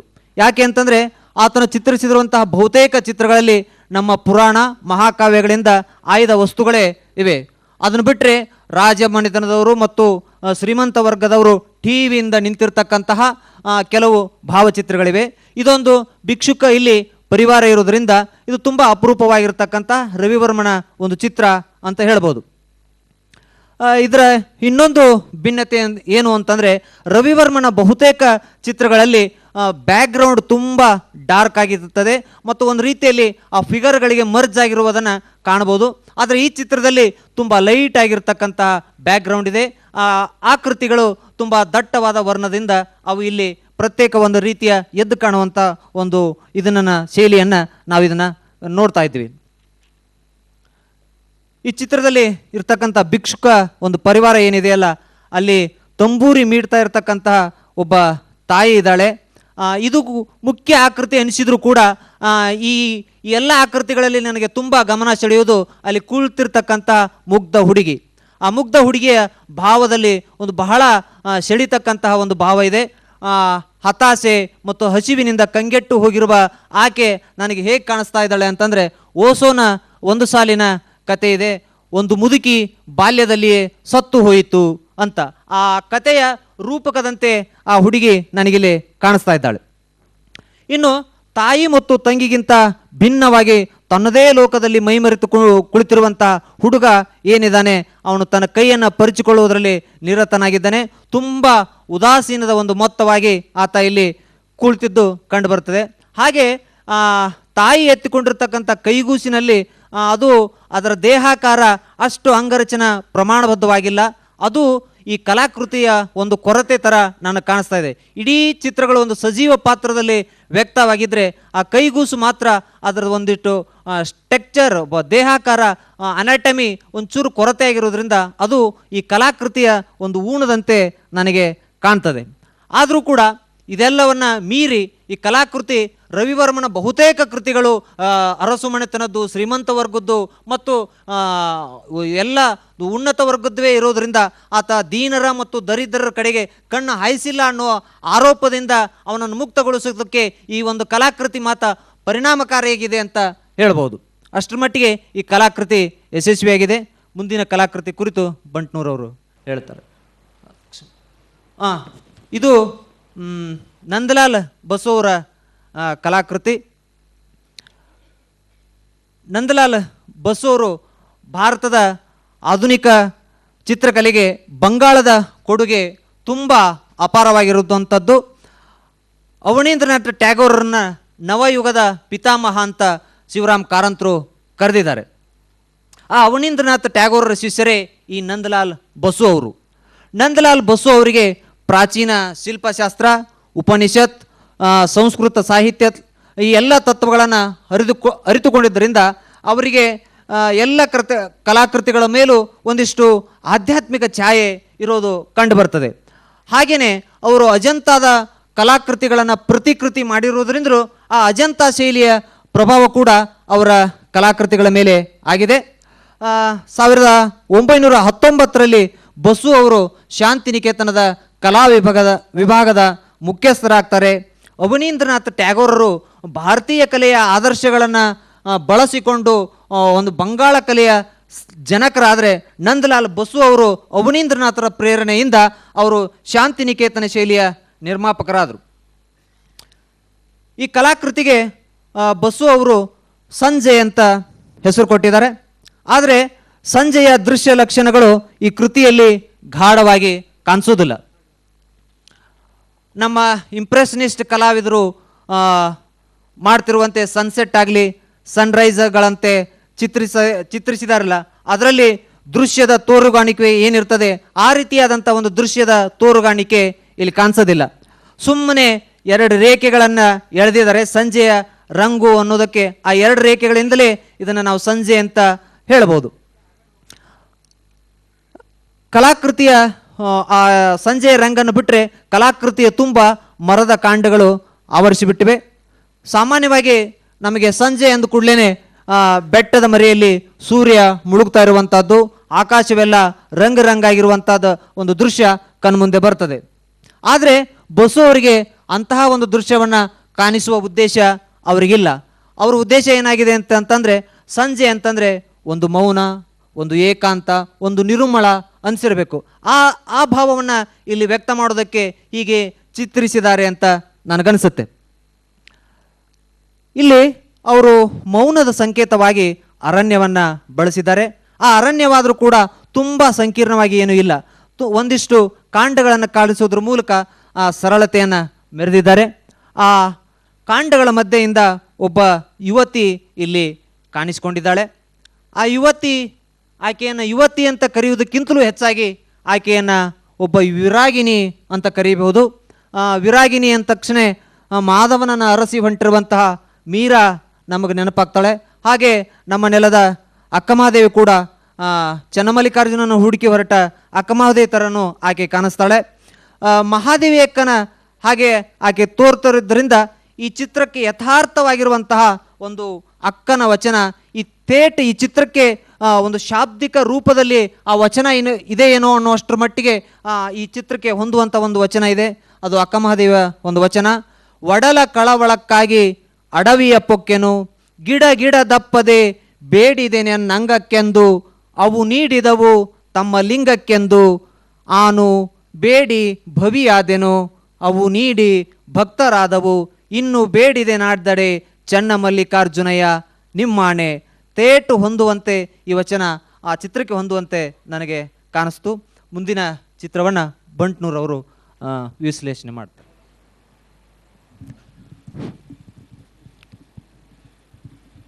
ಬಾದಾಮಿಯವರಷ್ಟು ಓದಿನಲ್ಲಿ ಆಳಾಗಲ್ಲ ಬಹುಶಃ ನನಗೆ ಇಲ್ಲ, ಮತ್ತು ಅವರ ಹಾಗೆ ಫ್ಲೂಯೆಂಟಾಗಿ ನನಗೆ ಮಾತುಗಳನ್ನು ಹೇಳಲಿಕ್ಕಾಗಲ್ಲ. ಸ್ವಲ್ಪ ಬರೀತೀನಿ ಅನ್ನೋ ಕಾರಣಕ್ಕೆ ನನ್ನನ್ನು ತಂದು ಕೂಡಿಸಿದ್ದಾರೆ ಕಿರೀಟಿ ಸರ್. ಇರಲಿ, ಈಗ ಮುಂದಿನ ಚಿತ್ರ ತಮ್ಮ ಮುಂದೆ ಇಲ್ಲಿ ಡಿಸ್ಪ್ಲೇ ಆಗಿರೋದು ವಿನ್ಸೆಂಟ್ ವ್ಯಾನ್ ಗೋಗನದ್ದು. ಆ ಕಲಾವಿದನ ಬಗ್ಗೆ ಒಂದೆರಡು ಮಾತುಗಳನ್ನು ನಾನು ಹೇಳಿ ಆ ಕಲಾಕೃತಿ ಬಗ್ಗೆ ಇಲ್ಲಿ ಟಿಪ್ಪಣಿಗಳನ್ನು ಮಂಡಿಸ್ತೇನೆ. ವಿಲಕ್ಷಣ ವ್ಯಕ್ತಿತ್ವ ಮತ್ತು ಕಲೆಗೆ ಹೆಸರಾದ ವಿನ್ಸೆಂಟ್ ಹಾಲೆಂಡ್ ದೇಶದವನು. ಸೂರ್ಯಕಾಂತಿ ಹೂಗಳು, ಗೋಧಿ ಹೊಲದ ಕಾಗೆಗಳು, ಸ್ಟಾರಿ ನೈಟ್ ಮೊದಲಾದಂಥವುಗಳು ಅವನ ಪ್ರಸಿದ್ಧ ಕಲಾಕೃತಿಗಳು. ಈತ ತನ್ನನ್ನೇ ತಾನು ಗುಂಡಿಕ್ಕಿಕೊಂಡು ಸ್ವಹತ್ಯೆ ಮಾಡಿಕೊಂಡದ್ದು ಒಂದು ವಿಷಾದನೀಯ ಸಂಗತಿ ಕಲಾಚರಿತ್ರೆಯಲ್ಲಿ ಅನ್ನುವಂಥದ್ದು. ತಮ್ಮ ಮುಂದೆ ಆತನ ಒಂದು ಪ್ರಸಿದ್ಧ ಕಲಾಕೃತಿ ಡಿಸ್ಪ್ಲೇ ಆಗಿರೋದು ಸ್ಟಾರಿ ನೈಟ್ ಅಂತಕ್ಕಂಥದ್ದು. ಈ ಚಿತ್ರ ವಿನ್ಸೆಂಟ್ ವ್ಯಾನ್ ಗೋಗನ ಅವನು ವ್ಯಾನ್ ಗೋ ಅಂತಲೂ ಕರೀತಾರೆ, ವ್ಯಾನ್ ಗಾಗ್ ಅಂತಲೂ ಕರೀತಾರೆ. ಆತನ ವಿಲಕ್ಷಣ ವ್ಯಕ್ತಿತ್ವಕ್ಕೆ ಹಿಡಿದ ಕನ್ನಡಿ ಅಂತ ಹೇಳಬಹುದು. ಏಕೆಂದರೆ ಈ ತೈಲವರ್ಣ ಚಿತ್ರದಲ್ಲಿ ಕಣ್ಣಿಗೆ ಗೋಚರವಾದುದನ್ನು ಚಿತ್ರಿಸುತ್ತಲೇ ಕಾಣುವುದು ಸತ್ಯವಾದರೂ ನಿತ್ಯವಲ್ಲ ಎಂಬ ದ್ವಂದ್ವವೊಂದನ್ನು ತನ್ನದೇ ಚಿತ್ರಣ ಶೈಲಿಯಲ್ಲಿ ನಿರೂಪಿಸಿದ್ದಾನೆ. ಭೂಭಾನುಗಳನ್ನು ವಿಭಜಿಸಿ ಬೆಟ್ಟದ ಬುಡದಲ್ಲಿರುವ ಹಳ್ಳಿ ಮನೆಗಳನ್ನು ಯಥಾವತ್ತಾಗಿ ಚಿತ್ರಿಸಲೆತ್ನಿಸಿದ್ದಾನೆ. ಆದರೆ ಯಥಾವತ್ ಚಿತ್ರಣ ತನಗೆ ದಕ್ಕದೆ ಹೋದುದರ ವಿಷಾದವಾಗಿಯೂ ಕೂಡ ಈ ಚಿತ್ರ ಒದಗಿ ಬಂದಿದೆ ಅನ್ನುವಂಥದ್ದು. ವಿನ್ಸೆಂಟ್ ಕೊನೆಗಾಲದಲ್ಲಿ ಆಸ್ಪತ್ರೆಯೊಂದರ ಒಳರೋಗಿಯಾಗಿರ್ತಾನೆ. ಅಲ್ಲಿ ಈತನಿಗೆ ಆಗಾಗ ಹೊರಕ್ಕೆ ಬರುವ ಅವಕಾಶವೂ ಕೂಡ ದೊರೀತಾ ಇತ್ತು. ಪ್ರಾಯಶಃ ಆತನ ದ್ವಂದ್ವ ತೀವ್ರಗೊಳ್ಳಲು ಇದು ಕಾರಣವಾಗಿತ್ತು. ಮನೋರೋಗದಿಂದ ನರಳುತ್ತಿದ್ದ ಈತನಿಗೆ ಒಮ್ಮೆಲೆ ನಡೆಯುವ ಈ ಭಿನ್ನ ಸನ್ನಿವೇಶಗಳು ತನ್ಮೂಲಕ ತನ್ನಲ್ಲುಂಟಾಗುವ ಎರಡು ವಿಭಿನ್ನ ಅನುಭವಗಳನ್ನು ಪರಸ್ಪರ ತಾಳೆ ಹಾಕಿಕೊಳ್ಳುವುದರ ಬಗ್ಗೆ ಅವನಿಗೆ ಒಂದು ನಿರ್ಭಾವುಕವಾದಂತಹ ವಸ್ತುನಿಷ್ಠ ಅರಿವೂ ಇತ್ತು. ಅದರ ಫಲವೇ ಈ ದೃಶ್ಯ ಎಂದು ಹೇಳಬಹುದು. ಆ ಅರಿವಿನಿಂದಾಗಿಯೇ ಈತ ವರ್ಣಮಯವಾದ ಹಳ್ಳಿಗೆ ರಾತ್ರಿಯ ಏಕವರ್ಣೀಯ ಹೊದ್ದಿಕೆ ಎಂಬ ಅರ್ಥ ಬರುವಂತೆ ಮನೆಗಳನ್ನು ಚಿತ್ರಿಸಿದ. ಹಳ್ಳಿಗೆ ಹೊದಿಸಲಾದ ವರ್ಣ ಆಕಾಶಕ್ಕೆ ಬೆಳೆದಾಗ ಒಂದಷ್ಟು ತೆಳುವಾಗಿದೆ. ಕಾರಣ ಅಲ್ಲಿ ಹೊದಿಸಲು 3 ಆಯಾಮದ ವಸ್ತುಗಳೇ ಇಲ್ಲದಿರುವುದು. ಇದರಿಂದಾಗಿ ಆ ಭಾನು ಭುವಿಯ ತೆಳುಗನ್ನಡಿಯಾಗಿದೆ ಅಥವಾ ತೆಳುಗನ್ನಡಿಯಾಗಿ ಬಿಡುತ್ತದೆ ಆತನ ಚಿತ್ರದಲ್ಲಿ. ವ್ಯಾನ್ಗೋ ಒಂದರ್ಥದಲ್ಲಿ ಆಕಾಶವನ್ನೇ ಚಿತ್ರವನ್ನಾಗಿಸಿ ಹಳ್ಳಿ ಬೆಟ್ಟ ಮನೆಗಳನ್ನು ಕೇವಲ ಅದರ ಚೌಕಟ್ಟುಗಳನ್ನಾಗಿಸಿದ್ದಾನೆ ಎಂದು ಹೇಳಬಹುದು. ಮತ್ತು ಮುನ್ನೆಲೆಯ ಸಿಪ್ರೆಸ್ ಮರವನ್ನು ಹೊಳೆವ ಚಂದ್ರನೆಡೆಗೆ ಬೆಟ್ಟು ಮಾಡುತ್ತಿರುವ ಕಪ್ಪನೆಯ ಬೆರಳುಗಳನ್ನಾಗಿಸಿದ್ದಾನೆ. ಇದು ಆತನ ವಿಕ್ಷಿಪ್ತ ಬದುಕಿಗೆ ಸಂಕೇತ ಎಂದು ಹೇಳಬಹುದು. ವ್ಯಾನ್ಗೋ ಸಾವನ್ನು ಆಹ್ವಾನಿಸುತ್ತಿರುವ ದಿನಗಳಲ್ಲಿ ಮಾಡಿದ ಈ ಚಿತ್ರದಲ್ಲಿ ತನ್ನ ದೇಹ ಮತ್ತು ಮನಸ್ಸುಗಳ ನೋವನ್ನು ಹಿಡಿದಿರಿಸಲು ಯತ್ನಿಸಿದ್ದಾನೆ ಎಂದರೆ ತಪ್ಪಾಗದು. ಬಲಕ್ಕಿರುವ ಹಳದಿ ಚಂದ್ರನ ಆ ಹೊಳಪು ಇಡೀ ಸೈಂಟ್ ರೆಮಿಯನ್ನು ಆಕಾಶವು ಆಕ್ರಮಿಸುವಂತೆ ಕಾಣುತ್ತದೆ. ಸೈಂಟ್ ರೆಮಿ ಅಂದರೆ ಅಲ್ಲಿ ಒಂದು ಚರ್ಚ್. ಚಂದ್ರನ ಹಳದಿಯು ಇಡೀ ಹಳ್ಳಿಯನ್ನೇ ಹಳದಿಯನ್ನಾಗಿಸಿ ಹೊಳೆಯಿಸಿ ಕ್ಷಣವೊಂದರಲ್ಲೇ ನೀಲಿ ಚಿತ್ರವನ್ನಾಗಿಸುತ್ತದೆ. ಇದು ಎಷ್ಟರ ಮಟ್ಟಿಗೆ ನೀಲಿ ಆವೃತವೋ ಅಷ್ಟೇ ಹಳದಿ ಆವೃತವೂ ಆದ ಚಿತ್ರವೂ ಹೌದು. ಯುಗವೊಂದು ದಿನವೊಂದರಲ್ಲಿ ಸೆರೆ ಸಿಕ್ಕುವುದು ಹೀಗೆ. ಅಂದರೆ ಆಕಾಶವನ್ನು ದಿಟ್ಟಿಸುವಾಗ ಹಳ್ಳಿಯಡೆಗೆ ದೃಷ್ಟಿಯು ಆನುಷಂಗಿಕವಾಗಿ ಹೊರಳಿಸಿಬಿಡುವುದು ಈ ಕಲಾವಿದನ ಒಂದು ಉದ್ದೇಶ ಅಂತ ಕಾಣಿಸ್ತದೆ. ವ್ಯಾನ್ಗೋ ಯಾವುದೇ ಒಂದು ನಿರ್ದಿಷ್ಟ ಸ್ಥಳದಿಂದ ಈ ಚಿತ್ರ ರಚಿಸಿರದೆ ಹಳ್ಳಿಯತ್ತ ಸಾಗುತ್ತಿರುವಾಗ ಕಣ್ಣಿಗೆ ಮತ್ತು ಶ್ರಾವ್ಯಕ್ಕೆ ದಕ್ಕುವ ದೃಶ್ಯವನ್ನು ಅನುಭವಿಸಿ ರೇಖಿಸಿ ಬಳಿಕ ಆಸ್ಪತ್ರೆಯಲ್ಲಿ ಅದನ್ನು ಪೂರ್ಣಗೊಳಿಸಿದ್ದಾನೆ. ಆತನನ್ನು ಕಾಡುತ್ತಿದ್ದ ಮನೋರೋಗ ಈ ಪ್ರಕ್ರಿಯೆಯಿಂದಾಗಿ ಒಂದಷ್ಟು ಲಾಭವನ್ನು ಕೂಡ ಪಡೆದುಕೊಂಡಿದೆ ಎಂದರೆ ತಪ್ಪಲ್ಲ. ಆಕಾಶದಲ್ಲಿನ ಕುಂಚದ ಬೀಸುಗಳ ಚಲನೆಯೂ ಸಹ ರಾತ್ರಿಯ ನೀರವ ಸದ್ದನ್ನು ಚಿತ್ರ ಸೌಂದರ್ಯಗಳನ್ನಾಗಿಸುವಂತಿದೆ. ಅಂದರೆ ಆತ ಕಂಡದ್ದನ್ನು ಕೇಳಿದ್ದರೊಂದಿಗೆ ಬೆರೆಸಿರುವ ದೃಶ್ಯವಿದು. ಒಂದರ್ಥದಲ್ಲಿ ವ್ಯಾನ್ಗೋನ ಈ ಚಿತ್ರ ಒಂದು ಕಲೈಕನಿಷ್ಠ ಅಭಿವ್ಯಕ್ತಿಯಾಗಿರದೆ ತನ್ನ ಆರೋಗ್ಯವನ್ನು ಕಾಪಾಡಿಕೊಳ್ಳಲು ಆತ ತನ್ನ ಮೇಲೆಯೇ ಪ್ರಯೋಗಿಸಿಕೊಂಡ ಒಂದು ಫಿಸಿಯೋಥೆರಪಿ ಕೂಡ ಹೌದೆನ್ನಬಹುದು. ಮುಂದುವರಿಸಿ. ಈ ಚಿತ್ರ ಎಫ್ ಹುಸೇನ್ ರವರ ಕಲಾಕೃತಿ. ಎಫ್ ಹುಸೇನ್ ಅಂತಲೇ ಖ್ಯಾತರಾಗಿರ್ತಕ್ಕಂಥ ಮಕ್ಬುಲ್ ಫಿದಾ ಹುಸೇನ್ ರವರು 1915ರಲ್ಲಿ ಮಹಾರಾಷ್ಟ್ರದ ಪಂಢರ್ಪುರದಲ್ಲಿ ಜನಿಸಿದರು. ತಮ್ಮದೇ ಆದಂತಹ ಚಿತ್ರಣ ಶೈಲಿ, ವರ್ಣ ವಿನ್ಯಾಸ, ಆಯ್ದುಕೊಳ್ಳುವ ವಸ್ತುಗಳಿಂದ ಭಾರತೀಯ ಸಮಕಾಲೀನ ದೃಶ್ಯಕಲೆಯಲ್ಲಿ ಒಂದು ದೊಡ್ಡ ಛಾಪನ್ನು ಮೂಡಿಸಿದವರು. ಫೋರ್ಬ್ಸ್ ಪತ್ರಿಕೆ ಇವರನ್ನು ಭಾರತದ ಪಿಕಾಸೋ ಅಂತ ಕರೆದಿದೆ. ವಿವಾದಗಳು ಅವ್ರನ್ನ ಬೆನ್ನು ಹತ್ಕೊಂಡು ಬಂದವೋ ಅಥವಾ ಅವರೇ ವಿವಾದದ ಬೆನ್ನು ಹತ್ತಿ ಹೋಗ್ತಾ ಇದ್ರು ಗೊತ್ತಿಲ್ಲ. ಒಟ್ಟು ವಿವಾದದ ಮೂಲಕ ಚರ್ಚೆಯಲ್ಲಿರ್ತಿದ್ದಂತಹ ಕಲಾವಿದ ಅವರು. ತುರ್ತು ಪರಿಸ್ಥಿತಿಯ ಸಂದರ್ಭದಲ್ಲಿ ಇಂದಿರಾ ಗಾಂಧಿ ಅವರನ್ನು ದುರ್ಗೆಯಂತೆ ಚಿತ್ರಿಸಿದ್ದು, ಹಾಗೆ ನಟಿ ಮಾಧುರಿ ದೀಕ್ಷಿತರ ಬೆನ್ನ ಮೇಲೆ ಚಿತ್ರವನ್ನು ಬಿಡಿಸಿದ್ದು ಬಹಳ ದೊಡ್ಡ ಸುದ್ದಿಗಳಾದರೆ ಭಾರತ ಮಾತೆಯನ್ನು ನಗ್ನವಾಗಿ ಚಿತ್ರಿಸಿರುವಂಥದ್ದು ಮತ್ತು ಸರಸ್ವತಿಯ ನಗ್ನ ಚಿತ್ರ ಕೂಡ ಬಹಳಷ್ಟು ವಿವಾದಗಳನ್ನು ಎಬ್ಬಿಸಿದು. ಎಫ್ ಹುಸೇನ್ರ ಈ ಚಿತ್ರಗಳು ಬಹಳಷ್ಟು ವಿವಾದಕ್ಕೆ ಕಾರಣ ಅದು. ಈ ಚಿತ್ರಗಳನ್ನು ವಿವಾದ ಎಬ್ಬಿಸಿರ್ತಕ್ಕಂಥ ಚಿತ್ರಗಳನ್ನು ಅವರು 1970ರ ಸುಮಾರಿನಲ್ಲಿಯೇ ಚಿತ್ರಿಸಿದ್ರು ಕೂಡ ಅವು 1996ರಲ್ಲಿ ಒಂದು ಪತ್ರಿಕೆಯಲ್ಲಿ ಪ್ರಕಟಗೊಂಡಾಗ ವಿವಾದಗಳು ಶುರುವಾದವು. ಅವ್ರ ಮೇಲೆ ಪ್ರಕಟಣೆಯ ನಂತರ ಪ್ರತಿಭಟನೆಗಳು ಶುರುವಾದವು. ಅವ್ರ ಮೇಲೆ ಮನೆ ಮೇಲೆ ದಾಳಿ ಮಾಡುವಂತಹ ಘಟನೆಗಳು ನಡೆದವು ಮತ್ತು ಅವರ ಕಲಾಕೃತಿಗಳಿಗೆ ಬೆಂಕಿ ಹಚ್ಚುವಂತಹ ಸನ್ನಿವೇಶಗಳು ಕೂಡ ನಿರ್ಮಾಣ ಆದವು. ಕೆಲವು ಸಂಘಟನೆಗಳು ಕೂಡ ಅವ್ರ ಮೇಲೆ ಮೊಕದ್ದಮೆಗಳನ್ನು ದಾಖಲಿಸುವಂಥ ಪ್ರಯತ್ನಗಳು ನಡೆದವು. ಹಾಗಾಗಿ ಈ ಎಲ್ಲ ಘಟನೆಗಳಿಂದ ಬೇಸತ್ತು ಏನೋ ಅವರು ವಿದೇಶದಲ್ಲಿ ನೆಲೆಸೋದಕ್ಕೆ ಶುರು ಮಾಡಿದರು. ಒಟ್ಟು ಅವರು ಭಾರತವನ್ನು ಬಿಟ್ಟು ವಿದೇಶದಲ್ಲಿ ನೆಲೆಸತೊಡಗಿದ್ರಿಂದ ಕೊನೆಗೆ 2011ರಲ್ಲಿ ಅವರು ಲಂಡನ್ನಲ್ಲಿ ನಿಧನರಾದರು. ಪ್ರಸ್ತುತ ಈ ಚಿತ್ರದಲ್ಲಿ ವಿಶ್ವ ಪ್ರಸಿದ್ಧರಾಗಿರ್ತಕ್ಕಂತಹ 4 ಪ್ರತಿಮೆಗಳಿವೆ. 3 ಪ್ರತಿಮೆಗಳು ಒಂದು ಬಗೆಯನ್ನು ಸಾಂಕೇತಿಸಿದರೆ ಇನ್ನೊಂದು ಪ್ರತಿಮೆ ಇದಕ್ಕೆ ತದ್ವಿರುದ್ಧವಾಗಿ ನನಗೆ ಗೋಚರಿಸ್ತಾ ಇದೆ. ವಿಜ್ಞಾನಿ ಐನ್ಸ್ಟೈನ್, ಮಹಾತ್ಮ ಗಾಂಧಿ ಮತ್ತು ಕಾರ್ಲ್ ಮಾರ್ಕ್ಸ್ ಇವರೆಲ್ಲ ಒಂದು ಸಾತ್ವಿಕತೆಯ ಪ್ರತೀಕವಾಗಿ ಕಾಣಿಸುತ್ತಾ ನೋಡುಗರಿಗೆ ಮುಖಾಮುಖಿಯಾಗಿದ್ದರೆ, ಇವರ ಬದಿಯಲ್ಲಿರ್ತಕ್ಕಂಥ ಹಿಟ್ಲರ್ನ ಪ್ರತಿಮೆ ಮಾತ್ರ ತನ್ನ ಕ್ರೌರ್ಯಕ್ಕೆ ತಾನೇ ವಿಜೃಂಭಿಸುತ್ತಿರುವಂತೆ ಕೇಕೆ ಹಾಕಿ ಕುಣಿಯುತ್ತಿರುವ ಹಾಗೆ ಕಾಣಿಸ್ತಾ ಇದೆ. ತಮ್ಮ E=mc² ಸೂತ್ರವನ್ನು ಬಳಸಿಕೊಂಡು ಒಂದು ಬಲಾಢ್ಯ ಅಣ್ವಸ್ತ್ರವನ್ನು ತಯಾರು ಮಾಡಿ ಅದನ್ನು ಪ್ರಯೋಗ ಮಾಡಿದ್ರಿಂದ ಅಮೇರಿಕ ಸರ್ಕಾರ ಅದನ್ನು ಪ್ರಯೋಗ ಮಾಡಿದ್ರಿಂದ ಲಕ್ಷಾವಧಿ ಜನರು ಸತ್ತು ಹೋಗ್ತಾರೆ. ಈ ಲಕ್ಷಾವಧಿ ಜನರ ಸಾವಿಗೆ ತಾನೇ ಕಾರಣನಾದೇನೋ ಆಗಿರುವೆನೇನೋ ಅನ್ನುವಂತಹ ಒಂದು ಪಶ್ಚಾತ್ತಾಪದ ಭಂಗಿಯಲ್ಲಿ ಕುಳಿತಿರುವಂತೆ ಐನ್ಸ್ಟೀನ್ ರವರು ಕಾಣ್ತಾರೆ. ಇನ್ನು ಗಾಂಧೀಜಿ ಯಾವುದೂ ಈ ಸಮಾಜದಲ್ಲಿ ಇರಲೇಬಾರದು ಅಂಥೇಳಿ ಅವರು 7 ಸಾಮಾಜಿಕ ಪಾತಕಗಳು ಅಂತ ಕರೆದಿದ್ರು. ಆ 7 ಸಾಮಾಜಿಕ ಪಾತಕಗಳನ್ನೇ ಇವತ್ತು ನಾವು 7 ಸಾಮಾಜಿಕ ಯಶಸ್ವಿ ಸೂತ್ರಗಳನ್ನಾಗಿ ಬದಲಾಯಿಸಿಕೊಂಡು ಬದುಕುತ್ತಿರುವುದಕ್ಕೆ ಅವರು ಗಾಂಧೀಜಿಯವರು ಈ ನಮ್ಮ ಇವತ್ತಿನ ಬದುಕಿಗೆ ಭಾಳಷ್ಟು ಬೆಚ್ಚಿ ಒಂದು ರೀತಿಯಲ್ಲಿ ಆಘಾತಗೊಂಡು ತಮ್ಮ ಕೈಕೋಲನ್ನೇ ಬಿಡ್ತಾ ಇದ್ದಾರೆ. ಆ ರೀತಿಯಾಗಿ ಅವರು ನನಗೆ ಕಾಣಿಸ್ತಾ ಇದ್ದಾರೆ. ಇನ್ನು ಮಾರ್ಕ್ಸ್ ಮನುಷ್ಯನಿಂದ ಮನುಷ್ಯನ ಶೋಷಣೆಯಾಗುವುದು ನಿಂತು ಹೋಗುವ ತನಕ ಸಮಾನ ಸಮಾಜದ ಪ್ರತಿಪಾದನೆಯನ್ನು ಮಾಡಿದ ಮಾರ್ಕ್ಸ್ನ ಏನು ಪರಿಕಲ್ಪನೆ ಇದೆ ಇದೆಲ್ಲ ಅದು ಈ ಸಮಾಜದಲ್ಲಿ ಇನ್ನೂ ಒಡಮೂಡಿಲ್ಲವಾಗಿ ಅವನು ಸಹ ಶಸ್ತ್ರ ತ್ಯಾಗ ಮಾಡಿದವರಂತೆ ಮಂಡಿ ಊರಿ ಕುಳಿತಿರುವಂತೆ ನನಗೆ ಭಾಸವಾಗುತ್ತದೆ. ಈ 3 ಇಲ್ಲಿ ನಿರಾಶರಾದಂತೆ ಕಂಡು ಬಂದರೆ ಕ್ರೌರ್ಯದ ಸಂಕೇತವಾಗಿರುವ ಹಿಟ್ಲರ್ ಮಾತ್ರ ಗೆದ್ದವನಂತೆ ಬೀಗ್ತಾ ಇದ್ದಾನೆ.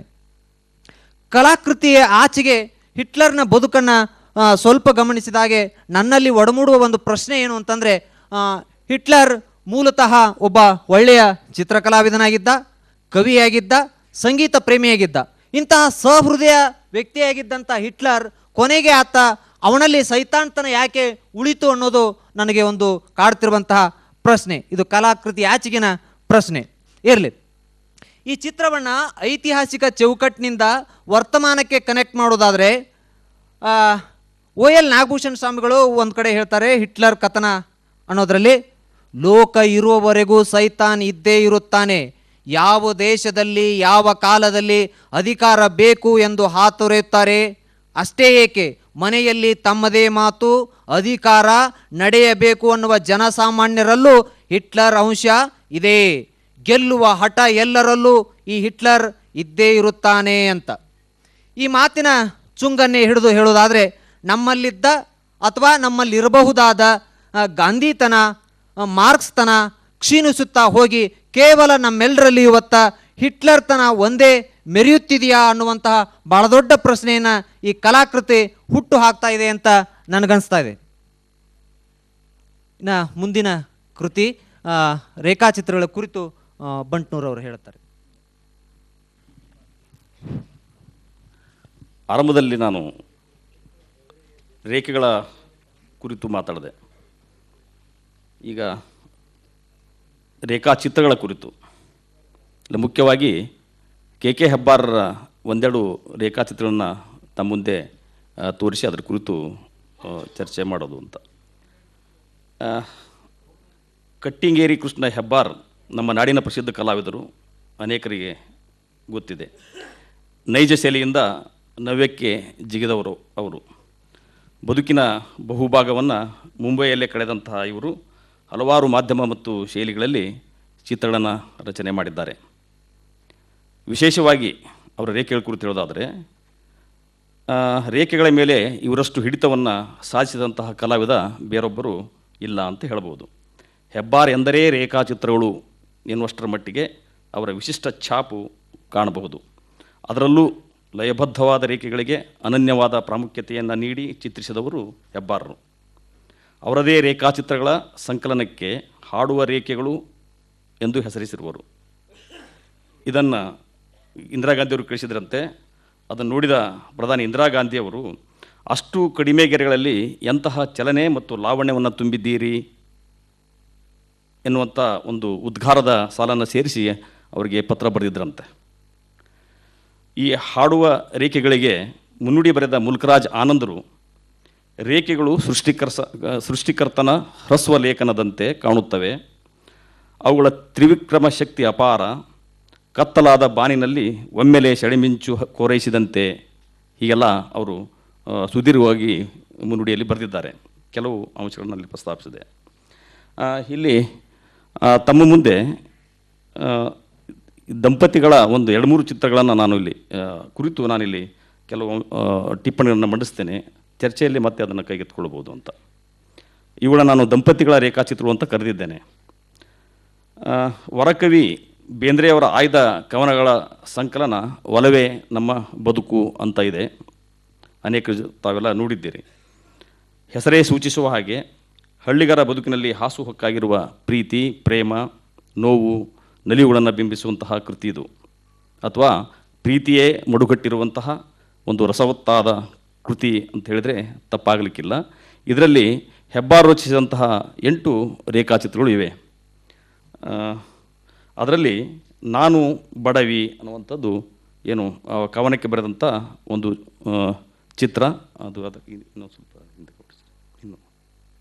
ಇನ್ನೊಂದಿದೆ. ಇಲ್ಲ ಅದರಲ್ಲಿ ಬಿಡಿ. ನೋಡ್ರಿ, ಅದಿಲ್ಲ ಆ ಚಿತ್ರ ಇಲ್ಲ. ಕವಿಯ ಭಾವ ಧ್ವನಿಸುವಲ್ಲಿ ಚಿತ್ರಕಾವ್ಯವೋ ಎಂಬಂತೆ ಅವಿನಾಭಾವ ಸಂಬಂಧ ಅಲ್ಲಿ ಮೂಡಿಬಂದಿದೆ. ನಾವು ಬಡವರು, ಒಲವೇ ನಮ್ಮ ಬದುಕು, ಅದನ್ನೇ ಎಲ್ಲದಕ್ಕೂ ಬಳಸಿಕೊಂಡೆವು ಅಂತ ನಲ್ಲೇ ಹೇಳುವ ತಮ್ಮ ಶ್ರೀಮಂತ ದಾಂಪತ್ಯ ಬದುಕಿನ ಸಂತೃಪ್ತಿಯ ಗುಟ್ಟನ್ನು ಈ ಚಿತ್ರ ಬಯಲು ಮಾಡುತ್ತದೆ. ಅವರೀರ್ವರ ಒಲವು ನಿಲುವುಗಳು ಬಹಳ ನೈಜವಾಗಿ ಆ ಚಿತ್ರದಲ್ಲಿ ಚಿತ್ರಿತವಾಗಿವೆ. ಹಳ್ಳಿಯ ಮುಗ್ಧ ಜೋಡಿಗಳು ಒಬ್ಬರನ್ನೊಬ್ಬರು ಅರಿತು ಬೆರೆತಿರುವುದನ್ನು ದೃಶ್ಯಾತ್ಮಕವಾಗಿ ಚಿತ್ರ ತುಂಬುತ್ತದೆ. ಚಿತ್ರದಲ್ಲಿ ಆಕೆ ಅಕ್ಕರೆಯಿಂದ ತುತ್ತು ಮಾಡಿ ಗಂಡನಿಗೆ ಉಣಿಸುತ್ತಿದ್ದಾಳೆ. ಆ ಮುಗ್ಧತೆ ಎಂಥ ಸುಂದರ! ನಲ್ಲನೇ ವಸ್ತು, ವಸ್ತ್ರ, ಒಡವೆ ಎಲ್ಲವೂ ಅವಳಿಗೆ, ಅವನಿಗೋ ಅವಳೂ ಅಷ್ಟೇ. ಮರದ ಕಾಂಡದಂತೆ ಕುಳಿತಿರುವ ಗಂಡಸಿನ ಗಂಡನ ಆ ದೃಢವಾದ ಭಂಗಿ, ಬಳ್ಳಿಯಂತೆ ಬಾಗಿ ತುತ್ತಿಡಲು ಅವನನ್ನು ಆಕೆ ಬಳಸಿರುವ ರೀತಿ ಎಲ್ಲವೂ ಜೀವಂತಿಕೆಯಿಂದ ಕಂಗೊಳಿಸುತ್ತವೆ. ಆ ರೀತಿ ಈಗಿನ ಗಂಡಂದರಿಗೆ ಹೆಂಡತಿ ತುತ್ತು ಮಾಡಿ ಉಣಿಸುವಂಥ ಒಂದು ಅವಕಾಶ ಇದ್ದರೆ ಅವರಂಥ ಭಾಗ್ಯವಂತರು ಯಾರೂ ಇರಲಿಕ್ಕಿಲ್ಲ ಅಂತ. ಇನ್ನೊಂದು ಚಿತ್ರ ಕಾಮಕಸ್ತೂರಿ ಪದ್ಯಕ್ಕೆ ರಚಿಸಿದ್ದು. ಇದು ಕೂಡ ಬಹಳ ಸುಂದರ. ಅಂದಿನ ಹಳ್ಳಿಯ ಮನೆಗಳಲ್ಲಿ ಇಂದಿನಂತೆ ಅಂದರೆ ಟಿ ವಿ, ಸಿನಿಮಾ ಇತ್ಯಾದಿ ಮನರಂಜನೆಗಳಿರಲಿಲ್ಲ. ಅಂತೆಯೇ ಬಿಸಿಲು, ಮಳೆ, ಚಳಿಗಳಲ್ಲಿ ಮೈ ಮುರಿದು ದುಡಿಯುವ ಈ ಜೀವಗಳು ಒಬ್ಬರಿಗೊಬ್ಬರು ಮನರಂಜನೆ. ತಂದೇನಿ ನಿನಗೆಂದ ತುಂಬು ತುರುಬಿನವಳ ಕಾಮಕಸ್ತೂರಿಯ ತೆನೆಯೊಂದ ಎನ್ನುತ್ತಾ ಗಂಡ ಅದನ್ನು ಬಹಳ ನಾಜೂಕಿನಿಂದ ತುರುಬಿನಲ್ಲಿ ಸಿಕ್ಕಿಸುತ್ತಿದ್ದಾನೆ. ಅವಳ ಮೊಗದಲ್ಲಿ ತುಸು ಲಜ್ಜೆ, ನಸು ನಗೆ ಲಾಶವಾಡುತ್ತಿದೆ. ಅವಳ ಕೊರಳಲ್ಲಿ ತಾಳಿ, ಆತನ ಕೊರಳಲ್ಲಿ ತಾಯಿತವಿರುವುದನ್ನು ಕಾಣಬಹುದು. ಮೇಲೆ ಬಿರಿದ ಹೂಗಳು ಉದ್ದೀಪನ ವಿಭಾವಗಳಾಗಿ ಆ ಪರಿಮಳವನ್ನು ಇನ್ನಷ್ಟು ಹೆಚ್ಚಿಸಿವೆ ಅಂತ ಹೇಳಬಹುದು. ಇನ್ನೊಂದು ಚಿತ್ರ ನಲ್ಲ ನಲ್ಲೆಯರ ಲಲ್ಲೆ ಗೀತೆಯ ನಲ್ಲ ನಲ್ಲೆ ಕೂಡಿದಲ್ಲೇ ಹಿಗ್ಗಿಗುಂಟೆ ಮೇರೆ ಎಲ್ಲೆ ಎಂಬ ಸಾಲುಗಳು ಕವಿಯ ಶಬ್ದಚಿತ್ರ. ಪ್ರೇಮಿಗಳು ತಬ್ಬಿಕೊಂಡಿರುವುದು ರೇಖಾಚಿತ್ರ. ಕವಿಯ ಭಾವದ ಗರಿಷ್ಠ ಮಿತಿಯನ್ನು ಕನಿಷ್ಠ ರೇಖೆಗಳಲ್ಲಿ ಹೀಗೆ ಹಿಡಿದಿರಿಸಿದ್ದು ಹೆಬ್ಬಾರರ ಚಿತ್ರಕ ಸಾಮರ್ಥ್ಯ ಮತ್ತು ಜಾಣ್ಮೆಗೆ ಸಾಕ್ಷಿಯಾಗಿದೆ. ಕಿರಿದರೋಳ್ ಪಿರಿದಪ್ಪ ವಿಷಯಮಂ ಪೇಳದ ಪರಿ, ದೇಹಗಳೆರಡೂ ಅರ್ಧನಾರೀಶ್ವರರಂತೆ ಬೆಸೆಯಲ್ಪಟ್ಟಿವೆ, ಅಪ್ಪಿಕೊಂಡು ಒಂದೇ ಆಗಿವೆ. ಆ ಸಂಗತಿಯ ಗಾಢತೆಯಂತೂ ಇಲ್ಲಿ ಸುಸ್ಪಷ್ಟ. ಉಳಿದದ್ದು ಅನುಕ್ತ ಅರಿವಿಗೆ ಬಿಟ್ಟದ್ದು. ಹೆಬ್ಬಾರ ರೇಖೆಗಳಿಗೆ ಹೀಗೆ ಸತತವಾಗಿ ಧಾರೆಯಂತೆ ಹರಿಯುವ ಗುಣ ವಿಶೇಷವಾಗಿದೆ. ಅಲ್ಲದೆ ಎಲ್ಲ ಚಿತ್ರಗಳಲ್ಲೂ ಅವರು ಒಂದೇ ದಪ್ಪಳತೆಯ ಅಂದ್ರೆ ಒಂದು ಪೆನ್ ಬರ್ತದಲ್ಲ ಅದ್ರ ಹಾಗೆ ಆ ರೇಖೆಗಳನ್ನು ಬಳಸಿಯೂ ಕೂಡ ಭಾವದ ಆಳ ಅಗಲಗಳನ್ನು ಬಿಂಬಿಸಿರುವುದು ಕೂಡ ಗಮನಾರ್ಹ. ಇಲ್ಲಿ ಕೊನೆಗೊಂದು ಮಾತು, ಬೇಂದ್ರೆಯ ಗೀತೆಗಳಿಗೆ ಹೆಬ್ಬಾರ್ ಚಿತ್ರಿಸಿದರೋ ಇಲ್ಲ ಚಿತ್ರಗಳನ್ನು ನೋಡಿ ಆಮೇಲೆ ಬೇಂದ್ರೆ ಗೀತೆಗಳನ್ನು ರಚಿಸಿದರೋ ಅನ್ನುವಂಥ ಒಂದು ಗುಮಾನಿ ನಂದು. ಇನ್ನೊಂದು ಮಾತನ್ನು ಇಲ್ಲಿ ಹೇಳೋದಾದರೆ, ಕಾವ್ಯಕ್ಕೆ ಬೇಂದ್ರೆ ಆದರೆ ರೇಖೆಗೆ ಹೆಬ್ಬಾರ್ ಅನ್ನೋ ಮಾತು ಕೂಡ ಒಂದು ಕೇಳಿಬರುತ್ತೆ. ಮುಂದಿನ ಕಲಾಕೃತಿ R.M. ಹಡಪದವರ ಕಲಾಕೃತಿ ಗ್ರೋತ್ ಅನ್ನೋದು. ಬಂಟ್ನೂರವರು ಅದರ ಬಗ್ಗೆ ವಿಶ್ಲೇಷಣೆ ಮಾಡ್ತಾರೆ. ಕಲಾವಿದ ಮತ್ತು ಕಲಾಗುರುವಾಗಿ ಹಡಪದರು ಬಹಳ ಪ್ರಸಿದ್ಧ. ಬಾದಾಮಿ ಮೂಲದ ಇವರು ಮುಂಬೈಯಲ್ಲಿ ಕಲಿತು ಬಂದು ಬೆಂಗಳೂರಲ್ಲಿ ನೆಲೆಸಿದ್ರು. ನಾನು ಕಂಡ ಹಾಗೆ ಅಂದರೆ ನಾನು ಅವರ ವಿದ್ಯಾರ್ಥಿಯಾಗಿ ನಾನು ಕಂಡ ಹಾಗೆ ಅವರ ವ್ಯಕ್ತಿತ್ವ ಬಹಳ ಸರಳ, ಕಲೆ ಮಾತ್ರ ಸಂಕೀರ್ಣ. ಆದರೆ ಮಹಾನ್ ಸ್ವಾಭಿಮಾನಿ ಕಲಾವಿದ ಅವರು. ಕರ್ನಾಟಕದಲ್ಲಿ ಆಧುನಿಕ ಕಲೆ ಹರಡುವಲ್ಲಿ ಹಡಪದರ ಪಾತ್ರ ಬಹಳ ಪ್ರಮುಖವಾದುದು. ನಾವು ನಾಲ್ವರು ಆಮೇಲೆ +3 ಅಂತ ಹೇಳ್ಕೊಂಡು ಎನ್ನುವ ಹೆಸರಿನಲ್ಲಿ ಕಲಾವಿದರ ಗುಂಪು ಕಟ್ಟಿಕೊಂಡು ಆಧುನಿಕ ಕಲಾ ಚಳವಳಿಯನ್ನೇ ಮಾಡಿದರು ಅಂತ ಹೇಳಿದರೆ ಅತಿಶಯೋಕ್ತಿ. ಹಲವಾರು ಮಾಧ್ಯಮಗಳಲ್ಲಿ ಕಲಾಕೃತಿಗಳನ್ನು ಸೃಷ್ಟಿ ಮಾಡಿದ್ದಾರೆ. ಆದರೆ ಅವರಲ್ಲಿ ಈ ಹೆಬ್ಬಾರಲ್ಲಿ ಕಾಣುವ ಹಾಗೆ ಒಂದು ಛಾಪು ಅನ್ನುವಂಥದ್ದು ಕಾಣೋದಿಲ್ಲ. ಅದಕ್ಕೆ ಅವರ ವಿರೋಧವೂ ಕೂಡ ಇತ್ತು. ಹಾಗಾಗಿ ಪ್ರಯೋಗಶೀಲ ಕಲಾವಿದ ಎಂದೇ ಅವರನ್ನು ವಿಮರ್ಶಕರು ಕರೆದಿದ್ದುಂಟು.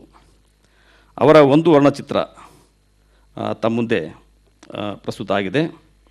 ಈ ಕಲಾಕೃತಿ ತೈಲ ವರ್ಣದಲ್ಲಿದೆ, ಅಮೂರ್ತ ಶೈಲಿಯದು ಅಂತ ಹಡಪದರೆ ಹೇಳಿಕೊಂಡಿದ್ದಾರೆ. ಆದರೆ ಸೃಜನಶೀಲ ಕಲಾಕೃತಿಗಳು ವಿಭಿನ್ನ ಅನುಭವಗಳನ್ನು ನೀಡುತ್ತವೆ. ಹಾಗಾಗಿ ನಾನು ಈ ಚಿತ್ರವನ್ನು 2-3 ನೆಲೆಗಳಲ್ಲಿ ಗ್ರಹಿಸಲು ಪ್ರಯತ್ನ ಮಾಡಿದ್ದೇನೆ. ಮೇಲ್ನೋಟಕ್ಕೆ ಈ ಚಿತ್ರದಲ್ಲಿ ಒಂದು ಜ್ವಾಲೆಯ ಅನುಭವ ಆಗ್ತದೆ. ಜ್ವಾಲೆಯ ರೂಪ, ಭಂಗಿ ಮತ್ತು ಬಣ್ಣಗಳು ಈ ಅನುಭವವನ್ನು ವ್ಯಂಜಿಸುತ್ತವೆ. ಶೂನ್ಯದಿಂದ ಬೆಂಕಿ ಉದ್ಭವಿಸಲಾರದು, ಅಂತೆಯೇ ಜ್ವಾಲೆಯೂ ಕೂಡ ಇಲ್ಲಿ ಒಂದು ನಿಸರ್ಗವೇ ಆಗಿದೆ ಅನ್ನುವಂಥದ್ದು ಒಂದು. ಇನ್ನು ಈ ಚಿತ್ರ ಗಿಡ ಮರಗಳ ಪಕಳೆಗಳ ಅನುಭವವೂ ಕೂಡ ಹೌದು. ಒಂದು ವೃಕ್ಷ ಅಥವಾ ವೃಕ್ಷ ಸಂಕುಲವೂ ಕೂಡ ಆದೀತು. ಇಡೀ ಪ್ರಕೃತಿಯ ಪ್ರತೀಕವೂ ಹೌದು. ಅಲ್ಲಿ ಮೊಗ್ಗಿದೆ, ಹೂಗಳಿವೆ, ಎಸಳು ಎಲೆಗಳಿವೆ, ಬಗೆಯ ಬಣ್ಣಗಳಿವೆ. ಜೀವ ಸಂಕುಲವನ್ನೇ ತನ್ನಲ್ಲಿ ಅಡಗಿಸಿಕೊಂಡಂತೆ ಜೀವದಾಯಿನಿ ಆಗಿಯೂ ಗಮ್ಯ. ದಟ್ಟ ಕಾಡೂ ಹೌದು, ಅಥವಾ ಕಾಡಿನ ರೂಪಕದಂತಿರುವ ಒಂದು ಕಾಡು ಹೂ ಎನ್ನಲೂಬಹುದು. ಸಮೃದ್ಧಿಯ ಸಂಕೇತವೂ ಕೂಡ ಆಗಬಹುದು ಅನ್ನುವಂಥದ್ದು. ಇನ್ನೊಂದು ಅಭಿಪ್ರಾಯ, ಯೋನಿಯ ಕಲ್ಪನೆಯು ಬರುತ್ತದೆ ಅಂತ ಇದನ್ನು M.H. ಕೃಷ್ಣಯ್ಯವರು ಅಭಿಪ್ರಾಯಪಟ್ಟಿದ್ದಾರೆ. ಇರಬಹುದು. ಕೆಳಗಿನ ಕೇಂದ್ರ ಬೀಜದಿಂದ ಹಬ್ಬುವ ವಿಶ್ವವಿಕಾಸ, ಶೂನ್ಯ ಪದರುಗಳ ಮೂಲಕ ಆರಿಜಿನ್ ಆಫ್ ಯೂನಿವರ್ಸ್ನ ಸಿದ್ಧಾಂತ ಸೂಚನೆಯ ಚಿತ್ರವೂ ಕೂಡ ಆದೀತು ಅನ್ನೋಂಥದ್ದು. ಆ ಸಿದ್ಧಾಂತದಲ್ಲಿ ಅಲ್ಲಿ ವಿಶ್ವದಿಂದ ಮತ್ತೆ ಬದುಕಿನ ಅಸ್ತಿತ್ವಕ್ಕೆ ಬರುವಂತಹ ಕಲ್ಪನೆ ಇದೆ ಅನ್ನುವಂಥದ್ದು. ಇನ್ನು ದೃಶ್ಯಾತ್ಮಕವಾಗಿ ಆಸ್ವಾದಕನ ದೃಷ್ಟಿ ಕೆಳಗಿನಿಂದ ಮೇಲಕ್ಕೆ ಹರಿದು ಹರಡಿ ಮಧ್ಯದ ಮೊಗ್ಗಿನಂತಹ ರಚನೆಯಲ್ಲಿ ಕೇಂದ್ರೀಕರಣಗೊಂಡು ಒಂದು ಸುತ್ತು ಹಾಕಿ ಕೆಳಕ್ಕೆ ಜಾರುತ್ತದೆ. ಬಳಿಕ ಎಡಬಲಗಳಲ್ಲಿ ಕೆಳ ಹಾಗೂ ಮೇಲ್ಮುಖವಾಗಿ ರಚಿತವಾಗಿರುವ ಕಾಂಡ ಎಲೆಗಳ ಮೇಲೆ ಹರಿದಾಡುತ್ತದೆ. ಇಲ್ಲಿಗೆ ಕೆಲವು ಕ್ಷಣಗಳ ನೋಟದ ಒಂದು ಅನುಭವ ಪೂರ್ಣಗೊಂಡಂತೆಯೇ. ಇದರಲ್ಲಿನ ವರ್ಣಮೀಮಾಂಸೆಯೂ ಕೂಡ ಅದ್ಭುತವೇ. ವಿವಿಧ ಬಣ್ಣಗಳು, ಛಾಯಾಂತರಗಳು, ತೆರಪುಗಳು ನೋಟವನ್ನು ಚೌಕಟ್ಟಿನೊಳಗೆ ಗಿರಿಕೆ ಹೊಡೆಯುವಂತೆ ಮಾಡುತ್ತವೆ. ಚೌಕಟ್ಟಿನಡೆಗೆ ಸರಿದಂತೆಲ್ಲ ಅಸ್ಪಷ್ಟವಾಗುತ್ತಾ ಹಿನ್ನೆಲೆಯಲ್ಲಿ ಲೀನವಾಗುವ ಈ ದೃಶ್ಯ ಅಜ್ಞೇಯವಾದಿ ಹಡಪದರು ಚಿತ್ರಕ್ಕೆ ಚೌಕಟ್ಟು ಹಾಕಬಹುದು, ಸೃಷ್ಟಿಗೆ ಹಾಕಲಾದೀತೆ ಎಂದು ಪ್ರಶ್ನಿಸಿಕೊಂಡಂತೆ ಎಂದು ನಾವು ಭಾವಿಸಬಹುದಾಗಿದೆ. ಮುಂದೆ ಈ ಕಲಾಕೃತಿ ಅಮೃತ ಸೇರ್ಗಿಲ್ ಅವ್ರದ್ದು. 3 ಸಹೋದರಿಯರು ಅಂತ ಈ ಕಲಾಕೃತಿಯ ಹೆಸರು. ಅಮೃತ ಸೇರ್ಗಿಲ್ ಒಬ್ಬ ಇಂಡೋ ಹಂಗೇರಿಯನ್ ಕಲಾವಿದೆ. ಈಕೆಯ ತಾಯಿ ಅಂಟೋ ಎನಿಟೋ ಸೇರ್ಗಿಲ್ ಹಂಗೇರಿಯಾ ದೇಶದವಳು. ತಂದೆ ಉಮರಾವ್ ಸಿಂಗ್ ಸಿಖ್ ಜಹಗೀರ್ದಾರನಾಗಿದ್ದ. ಪ್ಯಾರಿಸ್ನಲ್ಲಿ ಅಮೃತ ಸೇರ್ಗಿಲ್ ಕಲಾ ಶಿಕ್ಷಣವನ್ನು ಪಡೆದು ಭಾರತದಲ್ಲಿ ನೆಲೆಸೋಕೆ ಶುರು ಮಾಡ್ತಾಳೆ. ಭಾರತಕ್ಕೆ ನೆಲೆಸೋಕೆ ಶುರು ಮಾಡೋಕ್ಕಿಂತ ಮುಂಚೆ ಆಕೆ ಕಲಾಕೃತಿಗಳನ್ನು ರಚನೆ ಮಾಡೋದಕ್ಕೆ ಮುಂಚೆ ಇಡೀ ಭಾರತವನ್ನು ಒಂದು ಸುತ್ತು ಪರ್ಯಟನೆ ಮಾಡ್ತಾಳೆ. ಪರ್ಯಟನೆ ಮಾಡಿದಾಗ ಆಕೆಯ ಇಲ್ಲಿಯ ಭಾರತದ ಹಳ್ಳಿಯ ಜನಜೀವನ ತುಂಬ ಆಕರ್ಷಿಸುತ್ತದೆ. ಹಾಗಾಗಿ ಆಕೆ ಭಾರತದ ಹಳ್ಳಿಯ ಜನಜೀವನವನ್ನೇ ಚಿತ್ರಿಸಬೇಕು ಅಂಥೇಳಿ ನಿರ್ಧಾರವನ್ನು ತಗೊಳ್ತಾಳೆ. ಅದೇ ತನ್ನ ಕರ್ತವ್ಯ ಅಂತ ಭಾವಿಸಿ ಅನೇಕ ಭಾರತೀಯ ಸನ್ನಿವೇಶಗಳನ್ನು, ಗ್ರಾಮ ಭಾರತದ ಸನ್ನಿವೇಶಗಳನ್ನು ಆಕೆ ಚಿತ್ರಣ ಮಾಡ್ತಾಳೆ. ಬೆಟ್ಟದ ಜನರು, ಸಂತೆಗೆ ಹೋಗುವವರು, ಬಾಳೆಹಣ್ಣು ಮಾರುವವರು, ಹೊಲೆಯರ ಮಗು, ಹೀಗೆ ಈ ಶೀರ್ಷಿಕೆಗಳನ್ನು ನೋಡಿದರೆ ಅಮೃತ ಶೇರ್ಗಿಲ್ ಅವರಿಗೆ ಎಷ್ಟು ಗ್ರಾಮ ಜೀವನದ ಬಗ್ಗೆ ಒಲವಿತ್ತು ಅಂತ ಕಾಣಿಸುತ್ತೆ. ಪ್ರಸ್ತುತ ಈ ಚಿತ್ರದಲ್ಲಿ 3 ಸಹೋದರಿಯರು ಏನಿದ್ದಾರೆ ಅವರು ತ್ರಿವಳಿ ಸಹೋದರರು. ಈ ಚಿತ್ರವನ್ನು ನೋಡಿದ ತಕ್ಷಣವೇ 3 ಸಹೋದರಿಯರಲ್ಲಿ ಇರ್ತಕ್ಕಂತಹ ಒಂದು ಮುಗ್ಧತೆ, ತನ್ಮಯತೆ ಎದ್ದು ಕಾಣುತ್ತೆ. ಒಂದು ತದೇಕ ದೃಷ್ಟಿಯಿಂದ ಒಂದೇ ಕಡೆ ನೆಟ್ಟಿರುವಂಥ ಅವರ ಏನು ದೃಷ್ಟಿ ಇದೆ ಬಹಳಷ್ಟು ಆಕರ್ಷಣೆ ಮಾಡ್ತದೆ. ಹಾಗೆ ಆ ಚೆಹರೆ, ಆ 3 ಮುಖ ಚೆಹರೆಗಳು ಒಂದೇ ಇದ್ರೂ ಕೂಡ ಆ ಸ್ಕಿನ್ ಟೋನ್ ಏನಿದೆ ಅದು ಬೇರೆ ಬೇರೆಯಾಗಿದೆ. ಹಾಗೆ ಅವರು ಧರಿಸಿರ್ತಕ್ಕಂಥ ಉಡುಪು ಕೂಡ, ಆ ಉಡುಪನ್ನು ನೋಡಿದಾಗ ಇವರು ಸಾಂಪ್ರದಾಯಿಕ ಪಂಜಾಬಿ ಮನೆತನದ ಸ್ತ್ರೀಯರು ಅಂತ ಗೊತ್ತಾಗ್ತದೆ. ಈ ಬಹಳ ಮುಖ್ಯವಾಗಿ ಈ ಚಿತ್ರದಲ್ಲಿ ಎದ್ದು ಕಾಣಿಸುವಂಥದ್ದು ಏನು ಅಂತಂದರೆ ಆ 3 ಸ್ತ್ರೀಯರ ಮುಖದಲ್ಲಿರ್ತಕ್ಕಂಥ ನಿಷ್ಕಳಂಕ ನವಿರಾದ ಭಾವ. ಇದಕ್ಕಿಂತಲೂ ಈ ಪದಗಳಿಗಿಂತ ಹೆಚ್ಚು ಆ ಭಾವ ಇದೆ, ಅದನ್ನು ಹೇಳೋಕ್ಕಾಗ್ತಾ ಇಲ್ಲ. ಆ ಚಿತ್ರವನ್ನು ನೋಡಿಯೇ ಅವರ ಭಾವ ಎಂಥದ್ದು ಅನ್ನೋದನ್ನು ನಾವು ಕಲ್ಪಿಸ್ಕೋಬೇಕು. ಈ ತ್ರಿವಳಿ ಸಹೋದರಿಯರು ಏನಿದ್ದಾರೆ ಅವರು ಮಾಡೆಲ್ ಆಗಿ ಕೂಡಿಸಿರುವಂತಹ ಚಿತ್ರಣ, ಮಾಡೆಲ್ ಆಗಿ ಕೂಡಿಸಿ ಚಿತ್ರಣ ಮಾಡಿರುವಂಥದ್ದಿದು. ಕಲಾಕೃತಿಯಲ್ಲಿ ಹೊರಹೊಮ್ಮಿಸಿರುವ ಒಂದು ಏನು 3 ಸಹೋದರಿಯಲ್ಲಿ ಹೊಮ್ಮಿಸಿರುವಂಥ ಭಾವ ಏನಿದೆಯಲ್ಲ ಅದು ಒಂದು ಕ್ಷಣದಲ್ಲಿ ಹೊಮ್ಮಿರುವಂಥ ಭಾವ ಅದು. ಅವರು ಸುಮಾರು ಈ ಚಿತ್ರವನ್ನು 2 ವಾರಗಳನ್ನು ಮಾಡೆಲ್ಗಳನ್ನ ಕುಂದಿರಿಸಿ ಚಿತ್ರಣ ಮಾಡಿದ್ದಾರೆ ಅಂತ ನಮಗೆ ತಿಳಿದು ಬರ್ತದೆ. ಆ 2 ವಾರಗಳ ತನಕ ಕೂತು ಇರಬೇಕಾದ್ರೆ ಈ 3ರಲ್ಲಿ ಹೊಮ್ಮಿರುವಂಥ ಈ ಭಾವ ಏನಿದೆಯಲ್ಲ ಅದು ಒಂದೇ ಕ್ಷಣದಲ್ಲಿ, ಯಾವುದೋ ಒಂದು ಕ್ಷಣದಲ್ಲಿ ಹೊಮ್ಮಿರುವಂಥದ್ದು. ಅದನ್ನು ಆ ಕಲಾವಿದೆ ಅಮೃತ ಅವರು ಸೆರೆ ಹಿಡಿದಿದ್ದಾರಲ್ಲ ಅದು ತುಂಬ ನಿಜಕ್ಕೂ ಮೆಚ್ಚುವಂಥದ್ದು. ಈ ಮುಖಗಳಲ್ಲಿ ಕಾಣ್ತಿರುವಂತಹದ್ದು ಮತ್ತೆ ಇನ್ನೂ ಏನು ಅಂತಂದರೆ ಆ 3 ಮಹಿಳೆಯರ ಮುಖದಲ್ಲಿ ಕಾಣ್ತಾ ಇರುವಂಥದ್ದು ಒಂದು ನಿರ್ದುಷ್ಟತೆ ಮತ್ತು ಸಹನಶೀಲತೆಯಿಂದಾಗಿ ಇವರು ಇಡೀ ಭಾರತೀಯ ಸಾಂಪ್ರದಾಯಿಕ ಮಹಿಳೆಯರ ದ್ಯೋತಕವಾಗಿ ಕಾಣ್ತಾರೆ. ಹಾಗೆ ಈ ಚಿತ್ರದಲ್ಲಿ ಇನ್ನೊಂದು ಮುಖ್ಯವಾಗಿ ಗಮನಿಸಿರಬೇಕಾಗಿರ್ತಕ್ಕಂಥ ಅಂಶ ಏನು ಅಂತಂದರೆ ಈ ಚಿತ್ರದ ಸಂಯೋಜನೆ. ಈ ಸಂಯೋಜನೆ ಟ್ರಯಾಂಗಲ್ನಲ್ಲಿ ಅವರ 3 ಮುಖಗಳು ಬರುವಂತೆ ಇಲ್ಲಿ ಚಿತ್ರಿಸಿದ್ದಾರೆ. ಹೆಚ್ಚಿನ ಭಾಗ ಈ ಚಿತ್ರದ ಆಕೃತಿಗಳನ್ನು ಬಿಟ್ಟು ಇನ್ನೂ ಉಳಿದಿರುವಂಥ ಹೆಚ್ಚಿನ ಭಾಗ ಏನಿದೆ ಅದಕ್ಕೆ ಹಿನ್ನೆಲೆಗೆ ಹೆಚ್ಚಿನ ಜಾಗ ಕೊಟ್ಟಿರೋದ್ರಿಂದ ಆ 3 ಎಲ್ಲೋ ಒಂಥರ ಕುಗ್ಗಿ ಕೂತ್ಕೊಂಡಿರುವ ಹಾಗೆ, ಯಾವುದೋ ಒಂದು ಸಂಕೋಚದ ಮುದ್ದೆಯಾಗಿ ಆ 3 ಕೂತಿದ್ದಾರೆ ಏನೋ ಅಂತ ಅನಿಸುತ್ತೆ. ಹಾಗೆ ಇನ್ನು ಈ ಶೈಲಿಯ ಬಗ್ಗೆ ಹೇಳೋದಾದರೆ, ಅಮೃತಾರ ಶೈಲಿಯ ಬಗ್ಗೆ ಹೇಳೋದಾದರೆ, ಅವರು ಪ್ಯಾರಿಸ್ನಲ್ಲಿ ಚಿತ್ರಕಲಾ ಶಿಕ್ಷಣವನ್ನು ಪಡೆದಿದ್ದರೂ ಕೂಡ ಅಲ್ಲಿ ವಿದೇಶಿಯ ಶೈಲಿ, ಅವರ ಕಲಾಕೃತಿಗಳನ್ನು ಎಲ್ಲವೂ ಕೂಡ ಗಮನಿಸಿದಾಗ ಆ ವಿದೇಶಿ ಶೈಲಿ ಎಲ್ಲೂ ಕಾಣೋದಿಲ್ಲ. ನಮ್ಮ ಅಜಂತ ಥರನೇ ನಮ್ಮ ಮಿನಿಯೇಚರ್ ಶೈಲಿಯನ್ನು ಅದಕ್ಕಿಂತ ಸ್ವಲ್ಪ ಇಂಪ್ರೂವೈಸ್ ಮಾಡಿಕೊಂಡು ಚಿತ್ರಿಸುವಂತಹ ಶೈಲಿ ಅಮೃತ ಶೇರ್ಗಿಲ್ರ ಕಲಾಕೃತಿಯಲ್ಲಿ ಕಾಣ್ತದೆ ಅಂತ ಹೇಳ್ಬೋದು. ಇಷ್ಟು ಈ ಕಲಾಕೃತಿಗಳನ್ನು ಮಂಡನೆ ಮಾಡೋದಕ್ಕೆ ಅವಕಾಶ ಮಾಡಿಕೊಟ್ಟಂಥ ಸಾಹಿತ್ಯ ಸಂಭ್ರಮ ಟ್ರಸ್ಟಿಗೆ ಇದು ಒಂದು ಸಾಹಿತ್ಯಿಕ ಕಾರ್ಯಕ್ರಮದಲ್ಲಿ ಬಹುಶಃ ಈ ಚಿತ್ರಕಲೆಗೆ ಒಂದು ಗೋಷ್ಠಿಯನ್ನು ಮೀಸಲು ಮಾಡಿದ್ದು ಇದೇ ಮೊದಲನೇದಿರಬೇಕು ಅಂತ ಕಾಣಿಸ್ತದೆ. ಹಾಗಾಗಿ ನಾನು ನಮ್ಮ ನಾಡಿನ ಎಲ್ಲ ಚಿತ್ರಕಲಾವಿದರ ಪರವಾಗಿ ಸಂಭ್ರಮ ಟ್ರಸ್ಟಿಗೆ ಧನ್ಯವಾದಗಳನ್ನ ಸಲ್ಲಿಸ್ತೇನೆ. ಒಂದು ಅಪರೂಪದ ಗೋಷ್ಠಿಯನ್ನು ನಡೆಸಿಕೊಟ್ರು ಲಕ್ಷ್ಮಣ್ ಬದಾಮಿ ಮತ್ತು ಶಿವಾನಂದ್ ಬಂಟ್ನೂರವರು. ಬಹುಶಃ ಇಬ್ಬರು ಕಲಾವಿದರನ್ನು ಕರ್ಕೊಂಡು ಅನೇಕ ಊರುಗಳಲ್ಲಿ ಇದೇ ರೀತಿ ನಾವು ಚಿತ್ರ ಪ್ರದರ್ಶನವನ್ನು ಏರ್ಪಡಿಸೋದು ತುಂಬ ಅವಶ್ಯ ಇದೆ ಅಂತ ಅನ್ನಿಸ್ತದೆ. ಒಂದು ನಿಮಿಷ ನೀವು ರಾಜಾ ರವಿವರ್ಮನ ಚಿತ್ರ ತೋರಿಸಿ.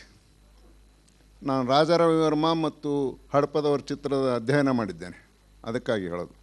ರಾಜಾ ರವಿವರ್ಮ ನೀವು ಅದು ಹೇಳಿದಿರಲ್ಲ, ಆ ಮಗು ಅದೊಂದು ನ್ಯೂನತೆಯಾಗಿ ಕಾಣುತ್ತದೆ ಅಂತ ಹೇಳಿದಿರಿ. ನನಗನ್ನಿಸ್ತದೆ ಅದು ಅಪೌಷ್ಟಿಕತೆ, ಅಂದರೆ ಮ್ಯಾಲ್ ನ್ಯೂಟ್ರಿಷನ್ ಕಾಣಿಸ್ತದೆ. ಆ ಭಿಕ್ಷುಕರಲ್ಲಿ ಮ್ಯಾಲ್ ನ್ಯೂಟ್ರಿಷನ್ ಸಂಕೇತವಾಗಿ ಆ ಮಗು ಕಾಣಿಸ್ತದೆ, ಉಳಿದವರೆಲ್ಲ ಮ್ಯಾಲ್ ನ್ಯೂಟ್ರಿಷನ್ಗೆ ಕಾಣಿಸ್ತಾರೆ. ಅದನ್ನು ತೋರಿಸ್ತಾ ಇದೆ ಮುಖ್ಯವಾಗಿ.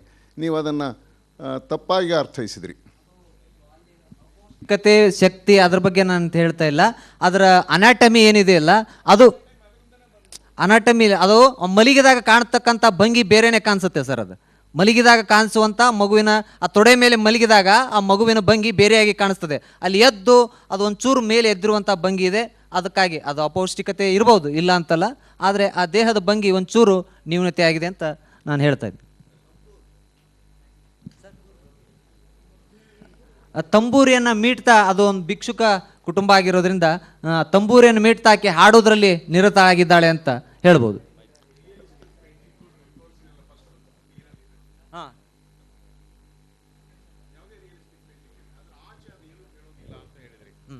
ರಿಯಲಿಸ್ಟಿಕ್ ಪೇಂಟಿಂಗು ಅದರ ಆಚೆ ಅದು ಏನು ಹೇಳೋದಿಲ್ಲ, ಅದು ಭಾಳಷ್ಟು ಹೇಳುತ್ತೆ. ಯಾಕಂದರೆ ಒಂದು ಕೋಳಿಗಳ ಜಗಳ ನಾವು ನೋಡ್ತೀವಿ, ರಿಯಲಿಸ್ಟಿಕ್ ಆಗಿ ಪೇಂಟಿಂಗ್ ಇರುತ್ತೆ. ಕೋಳಿಗಳ ಜಗಳ ನಮಗೆ ವಿನೋದವಾಗಿರುತ್ತೆ. ಕಲಾವಿದ ಚಿತ್ರಿಸಬೇಕಾದ್ರೆ ರಕ್ತಪಾತದ ಭಯಾನಕರ ಎಷ್ಟು ಅನ್ನೋದನ್ನು ಕುರಿತು ಅವನು ಚಿತ್ರಿಸಿರ್ತಾನೆ. ಅದಕ್ಕೋಸ್ಕರ ರಿಯಲಿಸ್ಟಿಕ್ ಪೇಂಟಿಂಗ್ ಕೂಡ ಒಂದೇ ಅರ್ಥವನ್ನು ಹೇಳೋದಿಲ್ಲ ಅಥವಾ ಒಂದೇ ಉದ್ದೇಶವನ್ನು ಹೊಂದಿಲ್ಲ, ಅದು ವಿವಿಧ ಉದ್ದೇಶವನ್ನು ಹೊಂದಿರುತ್ತೆ ಅಂತ ನಾನು ಹೇಳಕ್ಕೆ ಇಷ್ಟಪಡ್ತೀನಿ. ಆದರೆ ನಾವು ಅಮೂರ್ತ ಕಲಾಕೃತಿಗಳಿಗೆ ಹೋಲಿಸಿದಾಗ ಅದಕ್ಕಿಂತ ಅದು ನಾನು ಅಮೂರ್ತ ಕಲಾಕ್ಕೆ ಹೋಲಿಸೋದು ಬೇಕಾಗಿಲ್ಲ. ಈಗ ಒಂದು ರಾಧಾಕೃಷ್ಣನ ಚಿತ್ರ ಇರುತ್ತೆ. ರಾಧಾಕೃಷ್ಣನ ಚಿತ್ರ ಯಂಗ್ಸ್ಟರ್ಸ್ಗೆ ಭಾಳ ಮನಮೋಹಕವಾಗಿರುತ್ತೆ. ಅದರಲ್ಲಿ ಯಂಗ್ಸ್ಟರ್ಸಲ್ಲಿ ಇದ್ದಾಗ ಒಬ್ರು ಯಾರೋ ಲವ್ ಡಿಸ್ಟಂಪರ್ಡ್ ಆಗಿರ್ತಾರೆ, ಅವ್ರಿಗೆ ಅದು ಸುಂದರವಾಗಿ ಕಾಣೋದಿಲ್ಲ, ಅವರವರ ಭಾವಕ್ಕೆ ಅಂತ. ಅದರಲ್ಲೂ ಕೂಡ ರಿಯಲಿಸ್ಟಿಕ್ ಚಿತ್ರದಲ್ಲಿಯೂ ಕೂಡ ಭಾಳಷ್ಟು ವೈವಿಧ್ಯತೆಗಳಿರುತ್ತೆ. ಅದಕ್ಕೆ ಅದು ಒಂದೇ ಅರ್ಥ ಕೊಡುತ್ತೆ ಅಂತ ಹೇಳೋದು ತಪ್ಪಾಗುತ್ತೆ. ಇರ್ಬೋದು ಸರ್. ಅಮೃತ ಶೇರ್ಗಿಲ್ ಅವರ ಪಿಕ್ಚರಿನ ಬಗ್ಗೆ ಹೇಳಿದ್ರಿ, ಅವ್ರ ಪೇಂಟಿಂಗಿನ ಬಗ್ಗೆ. ಅಲ್ಲಿ ಇನ್ನೊಂದು ನಾವು ಗಮನಿಸಬೇಕಾದ ಅಂಶ ಇದೆ. ಆ 3 ಜನ ಸೋದರಿಯರ ಮುಖದ ಕಲರನ್ನು ಪರ್ಪಸ್ಫುಲ್ ಆಗಿ ಬೇರೆಯಾಗಿ ಕೊಟ್ಟಿದ್ದಾರೆ ಅಂತ ಹೇಳಿ. ಮೊದಲನೇ ಕೂತಿರ್ತಕ್ಕಂಥ ಹುಡುಗಿ ಹೆಚ್ಚು ಚೀರ್ಫುಲ್ ಆಗಿದ್ದಾಳೆ. ಆ ಕಡೆ ಪಕ್ಕ ಕೂತಿದ್ದಂಥ ಹುಡುಗಿ ಹೆಚ್ಚು ಸ್ಯಾಡ್ ಆಗಿರೋ ಹಾಗೆ ಮ್ಲಾನತೆಯಿಂದ ಕೂಡಿರ್ತಾರೆ. ಮುಂದ್ಗಡೆ ಕೂತಿರ್ತಕ್ಕಂಥ ಹುಡುಗಿ ಬಹುಶಃ 3 ಜನ ಸೋದರಿಯರಲ್ಲಿ ಅವರು ಕಿರಿಯವಳು ಇರ್ಬೋದು. ಅವಳು ಅವೆರಡರ ಮಧ್ಯದ ಭಾವ ಅವಳಲ್ಲಿ ಇದ್ದಾಗಿದೆ. ಅಂದರೆ ಅಕ್ಕನಷ್ಟು ಉಲ್ಲಾಸನೂ ಇಲ್ಲ, ಎರಡನೇವಳಷ್ಟು ಅವಳಲ್ಲಿ ಮ್ಲಾನತೆಯೂ ಇಲ್ಲ. ಈ ಭಾವಗಳನ್ನು ಆ ಪರ್ಪಸ್ ಅದನ್ನು ತೋರಿಸೋದಕ್ಕೋಸ್ಕರನೇ ಅವರು ಆ ಕಲರ್ ಡಿಫ್ರೆನ್ಸಿಯೇಷನ್ ಮಾಡಿರಬೇಕು ಅನಿಸುತ್ತೆ. ಅಮೃತ ಶೇರ್ಗಿಲ್ ಅವರ ಪೇಂಟಿಂಗ್ಗಳಲ್ಲಿ ಇನ್ನೊಂದು ವಿಷಯ ಅಂದರೆ, ಹೆಚ್ಚಾಗಿ ಅವರು ಫೀಮೇಲ್ ಫಿಗರ್ಸನ್ನು ತಮ್ಮ ಹೆಚ್ಚಿನ ಪೇಂಟಿಂಗ್ಗಳಲ್ಲಿ ತೋರಿಸಿರ್ತಾರೆ. ಒಂದು ಎಲ್ಲಿ ಅವರು ನಿಂತಿರ್ತಕ್ಕಂಥ ಫೀಮೇಲ್ ಫಿಗರನ್ನು ಸ್ಕೆಚ್ ಮಾಡಿರ್ತಾರೆ, ಅಲ್ಲಿ ಸ್ಟ್ರೈಟ್ ಲೈನ್ಗಳ ಬಳಕೆ ಹೆಚ್ಚಾಗಿರುತ್ತೆ. ತಲೆ ಮೇಲೆ ಮುಖದ ಮೇಲೆ ಹಾಕ್ಕೊಂಡಿರ್ತಕ್ಕಂಥ ಸೆರಗಿನ ವಿಚಾರ ಒಂದನ್ನು ಬಿಟ್ಟರೆ, ಪರ್ದಾ ವಿಚಾರ ಒಂದು ಬಿಟ್ಟರೆ, ಉಳಿದ ಹಾಗೆ ಬಾಡಿ ಲೈನ್ಸು ಹೆಚ್ಚಾಗಿ ಸ್ಟ್ರೈಟ್ ಲೈನ್ಸನ್ನು ಅವರು ಉಪಯೋಗಿಸ್ತಾರೆ. ಇದು ಒಂದು. Thank you sir. Lakshman Badami ಮತ್ತು ಶಿವಾನಂದ್ ಬಂಟ್ನೂರ್ ಅವರಿಗೆ. ಅಲ್ಲ, ಇದು ಇತ್ತೀಚೆಗೆ ತೀರ್ಕೊಂಡಿರ್ತಕ್ಕಂಥ ಯೂಸುಫ್ ಅರಕಲ್ ಅಂಥವ್ರನ್ನೆಲ್ಲ ನೀವು ಕವರ್ ಮಾಡ್ಬೋದಾಗಿತ್ತು, ಇನ್ನೊಂದಷ್ಟು ಮಾಡ್ಬೋದಾಗಿತ್ತು ಅಂದ್ರೆ.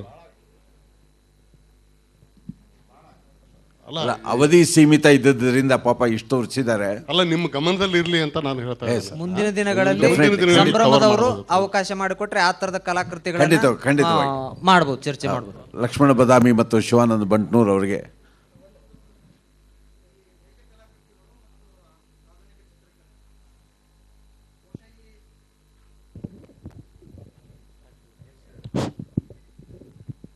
ಇಲ್ಲಿ ತೋರಿಸುವಂಥ ಈ ಕಲಾಕೃತಿ ಮತ್ತು ನಮ್ಮ ರವಿವರ್ಮನ್ ಚಿತ್ರಗಳು ಎರಡನ್ನೂ ನೋಡುವಾಗ ಕಲಾವಿದರು ಎಷ್ಟು ಜನರಿಗೆ ತಲುಪಲಿಕ್ಕೆ ಸಾಧ್ಯ ಆಗ್ತಾ ಇದೆ. ಯಾಕಂದರೆ ಅದನ್ನು ನೋಡುಗರ ಮುಂದೆ ಇಟ್ಟಾಗ ರವಿವರ್ಮನ್ ಚಿತ್ರಗಳು ಅರ್ಥ ಆಗುವಂಥ ರೀತಿಗೂ ಮತ್ತು ಈ ಚಿತ್ರ ಅರ್ಥ ಆಗುವಂಥ ರೀತಿಗೂ ಭಾಳಷ್ಟು ವ್ಯತ್ಯಾಸಗಳಿದೆಯಲ್ಲ, ಅದನ್ನು ಯಾವ ರೀತಿ ಜನರಿಗೆ ಅರ್ಥೈಸಲಿಕ್ಕೆ ಸಾಧ್ಯ ಇದೆ ಒಬ್ಬ ಕಲಾವಿದನಾಗಿ? ಅದೇ ಈ ಥರದ ನಾವು ಚಿತ್ರಗಳನ್ನು ನೋಡುವುದ್ರ ಮೂಲಕ, ಇಂಥ ಗೋಷ್ಠಿಗಳಲ್ಲಿ ಪಾಲ್ಗೊಂಡು ಅವು ನೋಡುವ ಒಂದು ಕ್ರಮವನ್ನು ರೂಢಿಸಿಕೊಂಡ್ರೆ ಅವು ಅರ್ಥ ಆಗ್ತಾ ಹೋಗ್ತವೆ. ನಾವು ಮೊದಲೇ ಹೇಳಿದಾಗೆ ಒಮ್ಮೆ ಬಿಟ್ಟು ಇನ್ನೊಮ್ಮೆ ನೋಡಿದಾಗ, ಮತ್ತೆ ಬಿಟ್ಟು ಮತ್ತೊಂದು ಸಲ ನೋಡಿದಾಗ, ಮನಸ್ಸಿಟ್ಟು ನೋಡಿದಾಗ ಆ ಕೃತಿಯಲ್ಲಿರ್ತಕ್ಕಂಥ ಒಂದೊಂದೇ ಅಂಶಗಳು ನಮಗೆ ತಿಳಿತಾ ಹೋಗ್ತವೆ. ಮೊದಲು ಮನಸ್ಸಿಟ್ಟು ನೋಡುವುದನ್ನು ನಾವು ರೂಢಿ ಮಾಡ್ಕೋಬೇಕು. ಈಗ ಕಲಾವಿದರಾಗಿ ನೀವು ಆ ಮಾತು ಹೇಳ್ತೀರಿ, ನೋಡುಗನಾಗಿ ನಾನು ಇದನ್ನ ನೋಡುಗನಾಗಿ ಹೇಳ್ತಾ ಇರೋದು. ಒಂದು ಮಾತನ್ನ ಅರ್ಥ ಮಾಡ್ಕೊಳ್ಳಿ, ಆ ಕಲಾವಿದನ ಉದ್ದೇಶ ಏನಾಗಿದೆಯೋ ನನಗೆ ಗೊತ್ತಿಲ್ಲ. ನಾ ಈ ಎಲ್ಲ ಕಲಾಕೃತಿಗಳನ್ನ ವಿವರಣೆ ಮಾಡಿದ್ದು ನನ್ನ ದೃಷ್ಟಿಕೋನದಿಂದಾನೇ ಹೊರತು ಕಲಾವಿದರ ದೃಷ್ಟಿಕೋನದಿಂದ ಅಲ್ಲ, ಅಷ್ಟೇ.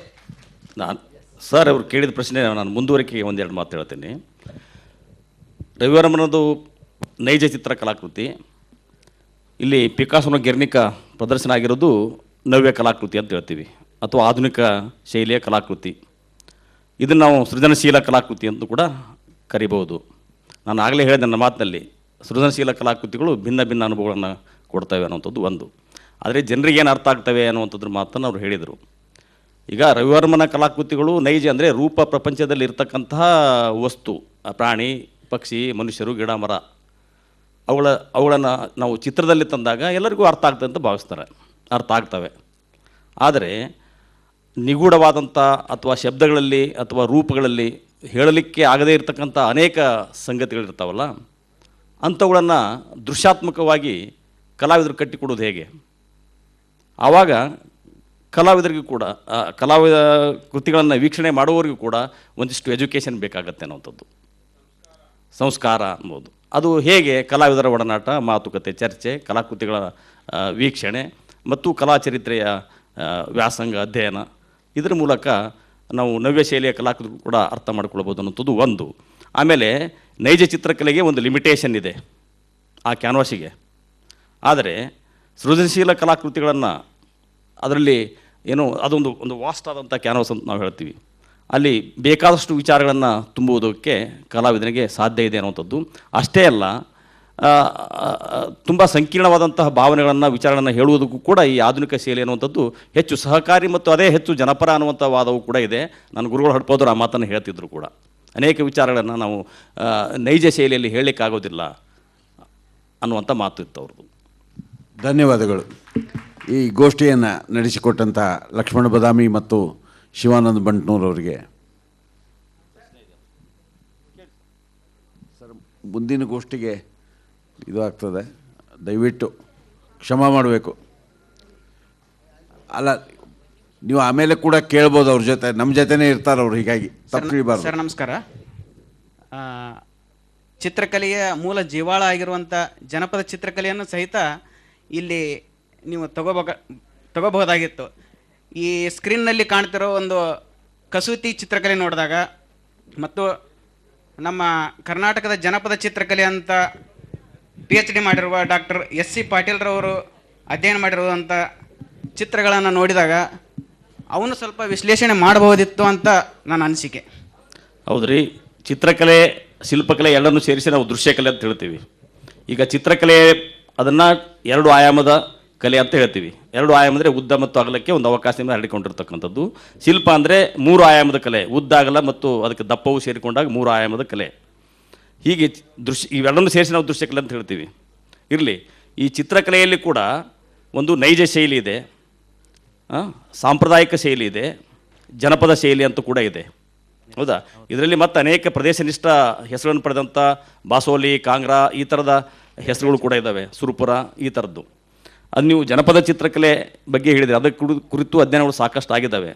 ಆದರೆ ನಾವು ಆರ್ಟ್ ಆ್ಯಂಡ್ ಕ್ರಾಫ್ಟ್ ಅಂತ ತಿಳ್ಕೊಂಡು ಚಿತ್ರಕಲೆಯಲ್ಲಿ ಕೂಡ ಏನೋ ವಿಭಾಗಗಳನ್ನು ಮಾಡ್ತೇವೆ. ಅವುಗಳು ಸಹಿತ ರೇಖೆಗಳಿಂದ ಕೂಡಿದ್ವು. ಇರಲಿ ಅದರೊಳಗೆ ಕ್ರಾಫ್ಟ್ ಅನ್ನೋಂಥದ್ರಲ್ಲಿ ಕೌಶಲ ಹೆಚ್ಚಾಗಿರ್ತದೆ, ಸ್ಕಿಲ್ ಅನ್ನುವಂಥದ್ದು. ಆದರೆ ಯಾವುದನ್ನು ನಾವು ಕಲೆ ಅಂತ ಹೇಳ್ತೀವಲ್ಲ, ಆರ್ಟ್, ಅದರಲ್ಲಿ ಭಾವನೆಗಳು ಮುಖ್ಯವಾಗಿರ್ತವೆ. ಅದಕ್ಕೆ ಅದು ಭಾವನೆಗಳ ಒಂದು ಸಂವಹನಕ್ಕಾಗಿ ನಾವು ಕಲೆಯನ್ನು ಆಸ್ವಾದನೆ ಮಾಡ್ತೇವೆ ಹೊರತು ಈ ಕ್ರಾಫ್ಟ್ ಅನ್ನೋಂಥದ್ದು ಹೊರ ಸೌಂದರ್ಯಕ್ಕಾಗಿ ಅಂತ ಕೂಡ ಹೇಳ್ಬೋದು. ಆದರೂ ಮುಂದಿನ ಗೋಷ್ಠಿ ಒಳಗೆ ಜನಪದ ಚಿತ್ರಕಲೆಯನ್ನು ತಗೋಬೇಕಂತ ನಾನು ಖಂಡಿತವಾಗಿ ಇಲ್ಲ, ಅದ್ರ ಬಗ್ಗೆ ಸಾಕಷ್ಟು ಅಧ್ಯಯನಗಳು ಆಗಿದ್ದಾವೆ. ಸರಿ, ನಿಮ್ಮ ಅದು ಆಯೋಜಕರಿಗೆ